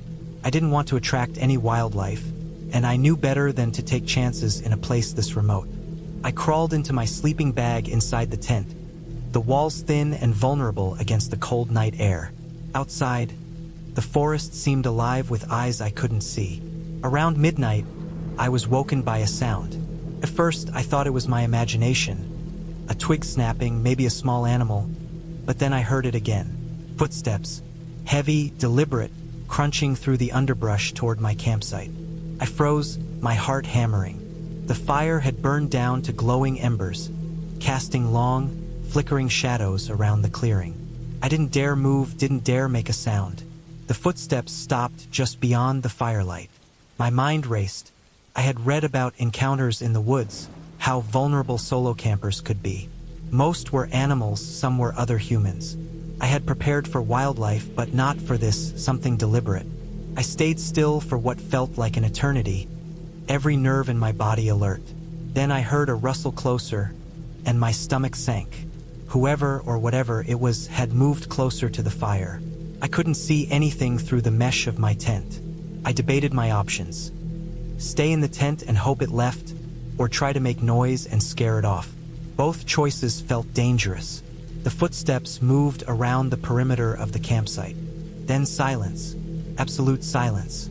The kind that makes the forest feel suffocating, as if the shadows themselves are holding their breath. My heart slowed only slightly, but I knew I couldn't stay passive forever. I had packed a small machete in my bag. Not because I expected trouble, but because I had wanted to feel secure. I gripped it tightly and slowly unzipped the tent just a crack to peek outside. At first, I saw nothing, just darkness and the faint glow of embers. Then, out of the corner of my eye, a shape moved. It was human, a man. He was tall, wearing dark clothing that blended perfectly into the shadows. He was looking straight at my tent, and I knew he had been watching me. My stomach dropped. This was no animal. This was someone who had found me, someone who had possibly been following me for a while. The thought made my blood run cold.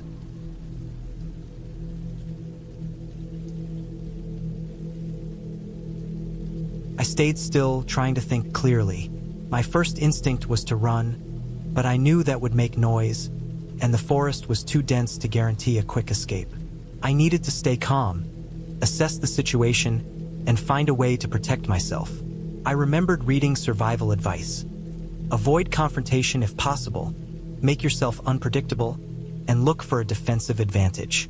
I scanned the area and noticed the creek nearby. The man wasn't between me and the water, which meant if I could move silently, I might have a chance to slip away. I waited until he moved again, circling the campsite slowly.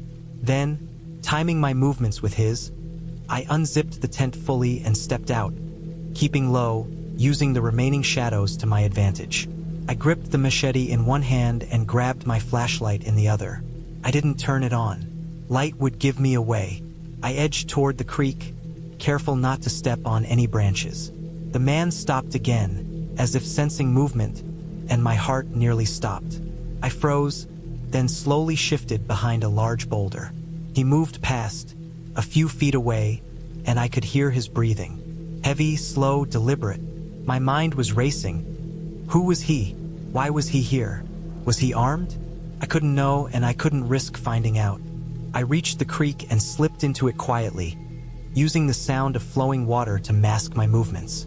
I followed the creek downstream, keeping to the thick underbrush on the banks. My clothes got wet, my shoes slippery with mud, but I didn't care. Survival had become singular, immediate. I moved for what felt like hours, not daring to stop even when exhaustion clawed at me. I had no idea how far I had gone, only that I needed distance between me and that man. Occasionally, I thought I saw him, always in the distance, sometimes just a shadow, but I couldn't be sure. The creek eventually widened, and I found a place where the water was shallow enough to cross safely. I did so, wading carefully, knowing the noise of the water might conceal me. After what felt like the longest night of my life, the first light of dawn began to filter through the trees. I was soaked, shivering, exhausted, but I was alive. I found a trail marker, a faint path, almost invisible, but enough to give me direction. I followed it slowly, taking frequent breaks to rest and make sure I hadn't been followed. As the morning light grew stronger, I eventually came across tire tracks in the mud, evidence of a service road. Relief surged through me. I wasn't safe yet, but I was closer to civilization. I followed the tracks for a few more hours until I saw a small ranger station in the distance. A real human presence, a place where I could finally call for help and report what had happened. The rangers were shocked when I explained, their eyes widening as I described the man, the way he had circled my campsite, the way he had stalked me through the night. They radioed other stations, checking for any reports of suspicious activity in the area. I was given a ride back to the nearest town, my clothes still wet, my body exhausted but my mind slowly beginning to process what had happened. I realized how close I had come to serious danger, and how fragile our sense of safety can be in the wilderness. I had always respected the forest, but I hadn't considered human threats in the same way. Now I did. In the following days, I stayed in town, resting, eating, and letting my body recover. The rangers kept me updated on their search. They never caught him, but they were able to put warnings out for other campers, which gave me some peace. I started planning carefully for future trips, never again taking isolation for granted, always considering the possibility that danger could come not just from the wild itself, but from people who also walked within it. I realized that preparedness wasn't just about supplies and skills. It was about awareness, vigilance, and respect for the unknown. Weeks later, I returned to the forest, this time on a guided hiking tour with other people. The fear lingered, yes, but it was tempered by control, knowledge, and the understanding that I could enjoy nature safely without taking foolish risks. I hiked slowly, listening to the rustle of leaves and the sound of the creek, but now I walked with eyes wide open and every step measured. The forest had not changed, but I had. I had learned the hard truth about isolation, the way vulnerability can creep in, and the importance of caution. I never forgot that night. I never forgot the fear, the adrenaline, and the stark clarity of surviving something that had no right to happen. But I also never forgot the sense of triumph when dawn finally arrived, and I had made it through whole and alive. Nature can be beautiful, serene, and comforting, but it is also raw and unpredictable. People can be the same way. That night taught me to respect both, to prepare for both, and to move forward with both caution and confidence. I still hike, still camp, but I never again underestimate the world or the strangers within it. I had been planning the trip for weeks. I wanted to escape everything. The city, the noise, the endless blur of work and obligations. I chose a camping site deep in the mountains, far from any roads, far from the convenience of stores or neighbors. I liked the idea of being completely alone. I packed carefully, methodically, double-checking my backpack, tent, sleeping bag, first aid kit, food, water, a small portable stove, matches, a flashlight, extra batteries. I had maps, and I had studied the terrain, noting streams, slopes, and clearings. Everything about the trip was supposed to be controlled. I was supposed to be safe. The drive up the mountain was long, winding, and silent. The only sound was the occasional hum of my car engine and the crunch of gravel under the tires. When I finally parked near the trailhead, I stepped out and felt a cold wind that carried the scent of pine and earth. The sky was pale, still holding the last remnants of light. I slung my backpack over my shoulders and began walking along the trail. My feet sank into the soft dirt and fallen leaves, and the only sounds were my own movements and the distant calls of birds returning to roost. As I hiked, the light faded rapidly. The canopy above thickened, and the shadows became more pronounced. I moved deliberately, aware of the unfamiliar sounds of a forest at dusk. The rustle of leaves, the sudden snap of a branch, the distant gurgle of a stream. My heart rate was steady, but I felt the subtle edge of tension that comes from being alone in the wilderness. I reminded myself that I was prepared, that I had been through long hikes before. Yet there was a difference this time. I was going deeper than usual.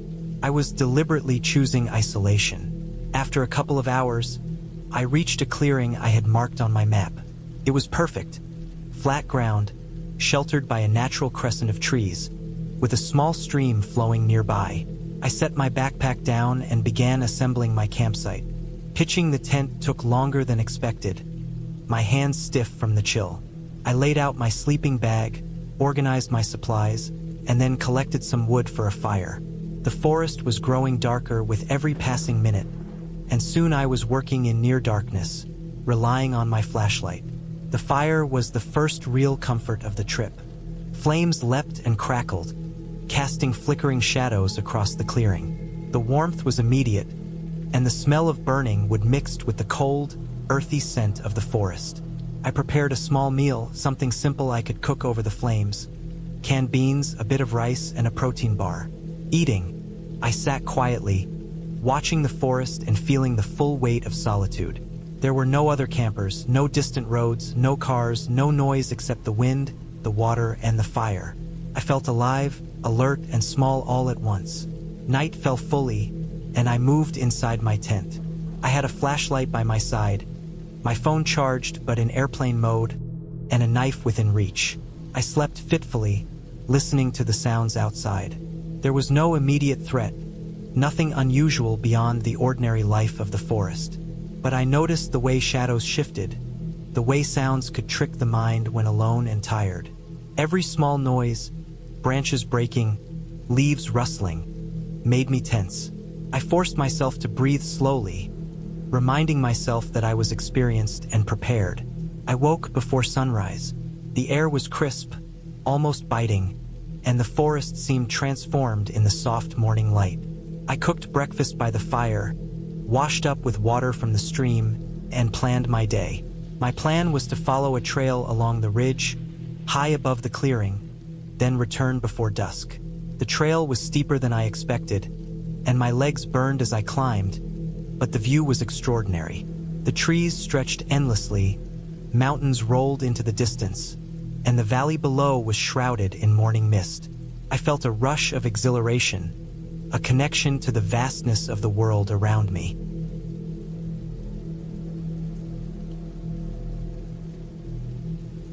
I made the decision to stay awake, keeping the fire going. I piled more wood into it, watching the flames dance, listening to the forest. The noises didn't stop. The snapping came in bursts, always just outside the circle of light, accompanied by something heavier moving through leaves. I remembered all the survival advice I had read. Stay visible, make noise, show that you are not an easy target. I shouted into the darkness, nothing more than a few sharp, loud sounds, and then clanged a metal pot against my pan. The noises stopped briefly, and then I heard something heavier, a branch crashing much closer, almost at the edge of the clearing. My heart jumped into my throat. I grabbed the flashlight and swung it wildly, catching only fleeting glimpses of movement. Hours passed like this. The night stretched endlessly, with small breaks of silence that never lasted long enough for me to relax. I rationed my energy and tried to stay alert. By some point in the early hours, I thought I heard the faint sound of footsteps moving toward the stream.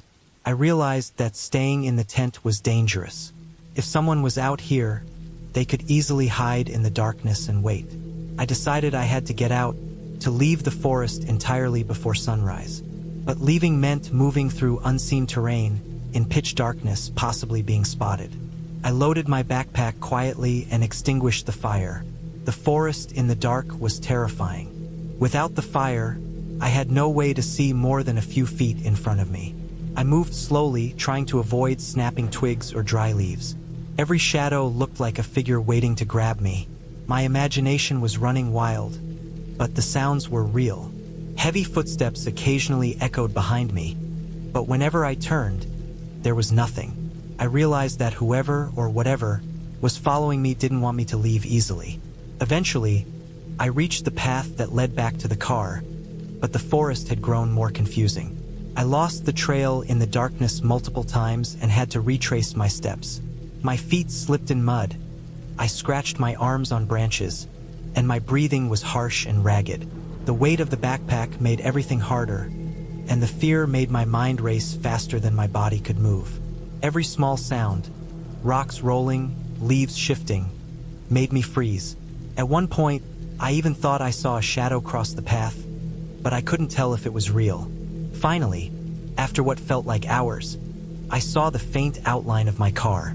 Relief washed over me, but I didn't stop.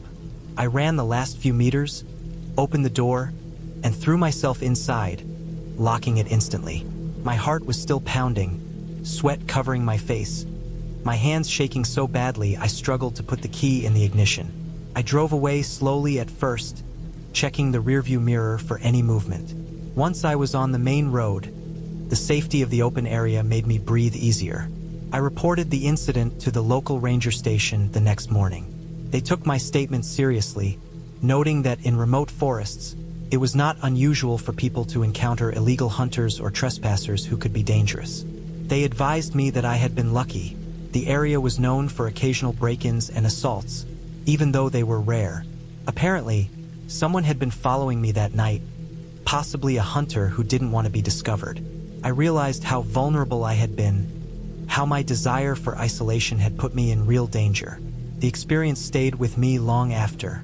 I no longer sought out remote areas alone. I double-checked maps, stayed near known trails, and always carried a GPS device and communication tools. The forest hadn't changed, it was still dense and beautiful, but my perception of it had. What I once considered peace now carried a constant awareness of potential danger. I learned to respect the isolation I once craved, to balance freedom with safety, and never underestimate the presence of other humans in areas where I thought I was completely alone. That night, I realized that real fear doesn't come from myths or shadows. It comes from understanding how small and exposed we are when we step into the wild, and how quickly the wilderness can become a place of real danger if we're not careful. I had been looking forward to this camping trip for months. The plan had been simple: drive out to a national forest that was mostly unknown to tourists, set up camp near a river, spend 2 nights alone in the wilderness, and come back with a sense of peace that only long stretches of untouched nature could bring. I had done a lot of solo hikes and short trips before, but this was the first time I was planning to stay overnight completely by myself, deep in the woods. I wanted to prove to myself that I could handle being alone in the forest, that I could survive in the wild without any backup, and maybe even find some clarity in the isolation. I arrived at the edge of the forest around mid-morning, the sunlight piercing through the mist that hung over the valley. The road leading into the forest was narrow and uneven, lined with thick pine trees that blocked most of the sky. By the time I parked the car at a small pullout, I was already feeling removed from the world I knew. No traffic, no people, just the sound of the wind rustling through the treetops and the occasional bird call. I double-checked my backpack. Tent, sleeping bag, stove, water filter, food, first aid kit, flashlight, extra batteries, map, compass. Everything I needed. I left my phone in the car, not because I wanted to be completely unreachable, but because I knew it would die eventually, and I didn't want to rely on it. This was supposed to be real wilderness. The hike into the camping spot took longer than I expected. The trail was rough and overgrown in places. Roots and rocks jutted up from the ground, making it easy to trip if I wasn't careful. The forest was quiet in a way that made me hyper-aware of every sound. The snapping of twigs under my boots sounded unnaturally loud, and even the distant hum of a small waterfall felt like it was right beside me. Occasionally, I saw movement in the underbrush, but I convinced myself it was always deer or small animals. I didn't want to think about bears yet. By the time I reached the clearing I had planned to camp in, the sun was low in the sky, and shadows stretched long and dark between the trees. The clearing was small, maybe 40 feet across, with a flat patch of earth and grass, perfect for setting up a tent. The river I had aimed for was only about 50 feet away, hidden behind a thin line of bushes. The water shimmered faintly in the fading light, and I could hear its steady murmur over the crunch of leaves beneath my feet. I set up my tent carefully, making sure the stakes were secure and the rain flap was tight. I stacked some dry wood nearby for a fire, making a small perimeter to keep it contained. Once the tent was ready, I decided to explore a little along the riverbank, collecting small branches and twigs that could help me get a fire going once night fell. The forest seemed peaceful, almost serene, but the more I walked, the more I realized how easy it would be to get lost.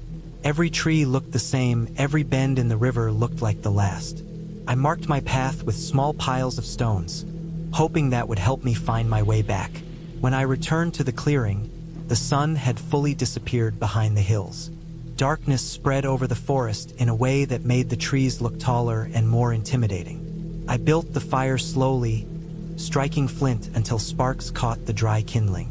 Flames licked the air, sending smoke curling into the sky. Sitting beside it, I felt a small surge of accomplishment. I was alone, but I was managing. I had water, food, fire, and shelter. I was safe, or so I thought. As the night deepened, the sounds of the forest became sharper. Every rustle, every crack, made me tense. Small animals scurried just beyond the firelight. Somewhere further off, I heard what I thought was a deer crashing through the underbrush. But then I noticed something. The noises weren't all animal. There were subtle sounds that didn't belong. A faint snap of a branch from off the trail, then silence. Then again, a soft, deliberate step. My heart rate went up, and I tried to convince myself it was just the wind or my imagination. I stayed up for hours by the fire, eating a little food and sipping water. The flames kept moving shadows across the clearing, making everything seem alive. At some point, the fire burned down to embers, but I couldn't sleep. I stayed in my tent, flashlight ready, ears straining for any sound. The first night passed slowly, with a restless kind of terror, but I woke up at dawn relieved to see the sun rise, washing the forest in golden light. The anxiety of darkness had passed, at least for the moment.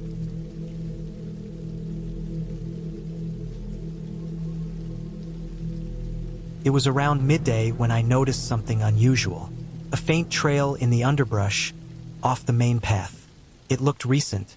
Broken branches, disturbed leaves, footprints partially obscured by dirt and shadows. I paused, scanning the area. Nothing moved. I considered turning back, but curiosity pushed me forward. I followed the path for a while, noting how quickly it narrowed, how the light dimmed under dense clusters of trees. Then I realized I had lost sight of the main trail. My sense of direction, which I had relied on so far, suddenly felt unreliable. I stopped, took a deep breath, and tried to recalibrate using my map. That's when I heard it. A snapping sound, deliberate, close, too heavy to be a small animal. My heart jumped. I froze, listening. Then another snap, followed by the rustle of something moving through the underbrush. I felt exposed. The forest had always seemed protective, welcoming, but now it felt vast and hostile. I considered retreating, but my path back was unclear. The underbrush thickened, the ground became uneven, and every step risked slipping or tripping. My mind began to weigh possibilities. Wild animals, maybe a bear or a mountain lion, but sightings in this area were rare. Humans?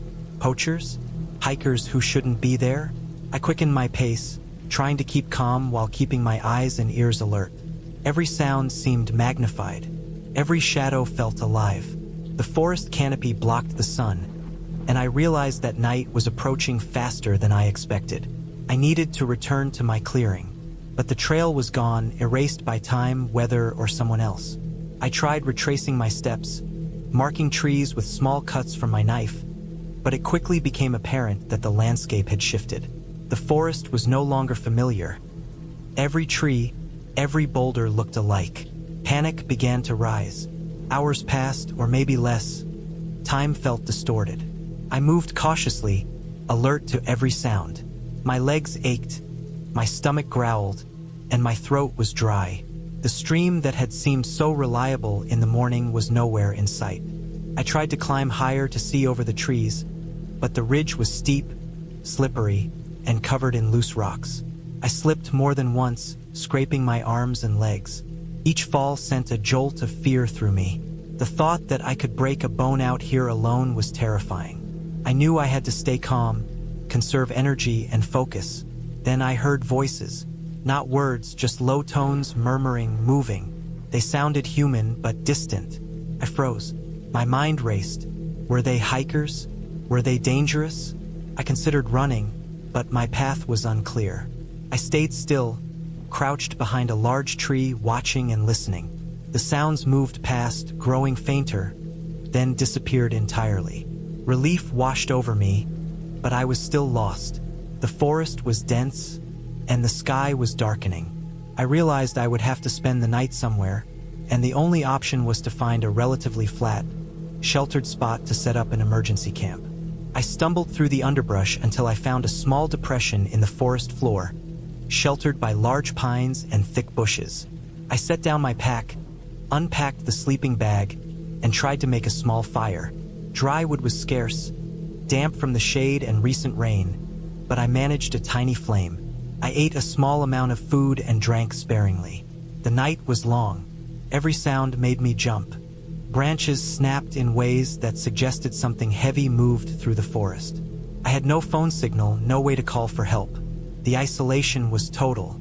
I felt fear at a level I had never experienced before. By dawn, exhaustion had overtaken fear. My fire had burned low, my food was nearly gone, and I realized that I needed a plan beyond wandering aimlessly. I took out my map and compass, tracing the ridge I had climbed, estimating the direction of my original clearing. It was risky, but I had to move. I packed up, leaving behind my small fire, and started cautiously downhill. Each step required careful attention to footing, each movement measured. Hours of slow, careful travel brought me to a faint trail. It was barely visible, overgrown, but unmistakably man-made.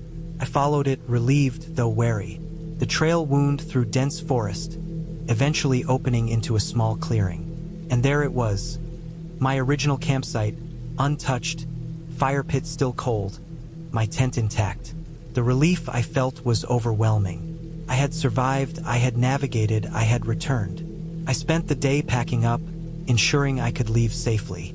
I walked the trail back to my car slowly, deliberately, not wanting to risk any missteps.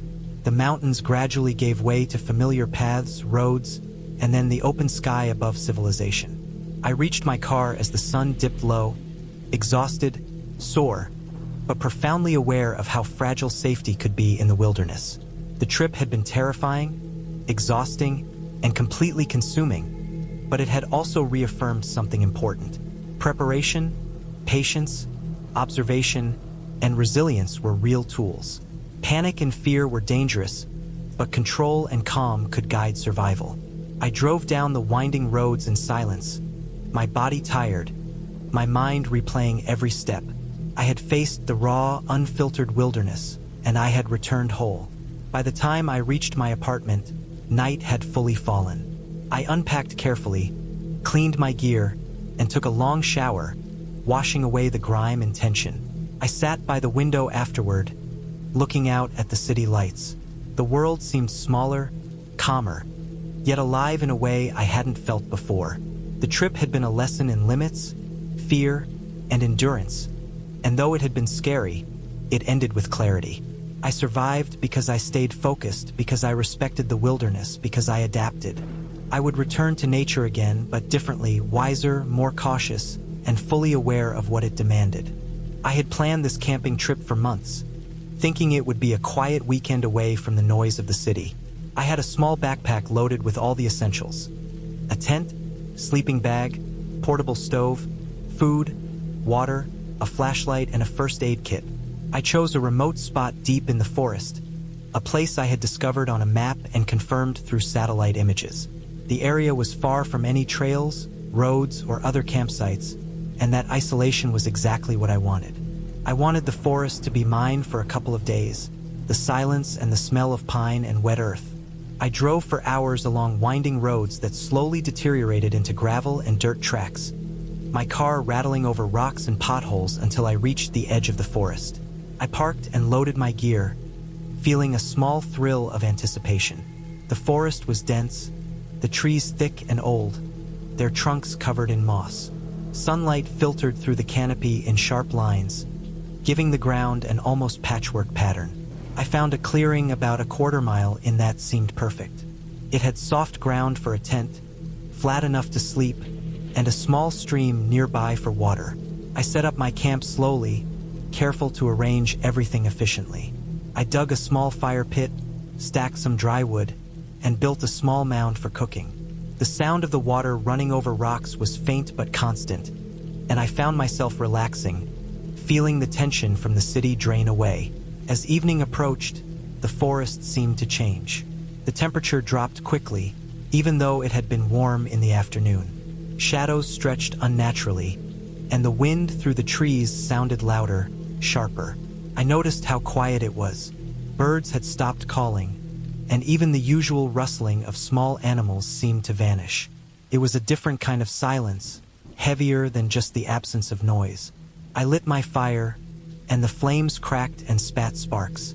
I ate a simple dinner, heating canned beans and rice over the small flame, and tried to convince myself I was just being alert, just noticing the natural sounds of the forest.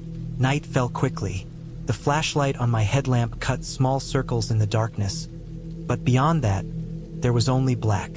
I lay in my sleeping bag, listening to the occasional drip of water from the trees, the distant sound of the stream, and the eerie rustling that now seemed louder in the dark. Then I heard it, a sharp snap like a branch breaking close to the camp. I froze. My heart thumped hard against my chest. I waited, straining to hear more, but all I could detect was the soft whisper of the wind and the small creaks of my tent fabric.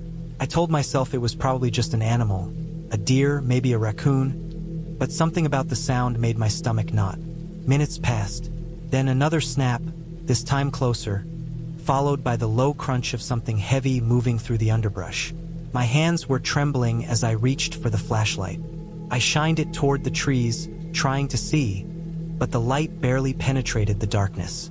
I imagined eyes reflecting back at me, teeth glinting, even though I knew it was unlikely. The forest was a predator's home, and even though humans had cleared trails, the animals still had the advantage of stealth and speed. I decided to stand up, thinking maybe moving around would calm me, but then I realized something. There was a deliberate pattern to the noises. Snaps, crunches, soft rustling, then silence, then the pattern repeated. It wasn't random. It wasn't a deer or a raccoon. It felt like someone or something was watching me, circling my camp without exposing themselves. Panic rose, but I forced myself to stay calm. I checked my supplies, my small hunting knife, the flashlight, and my phone. No signal. Of course, no signal. I knew that before I came.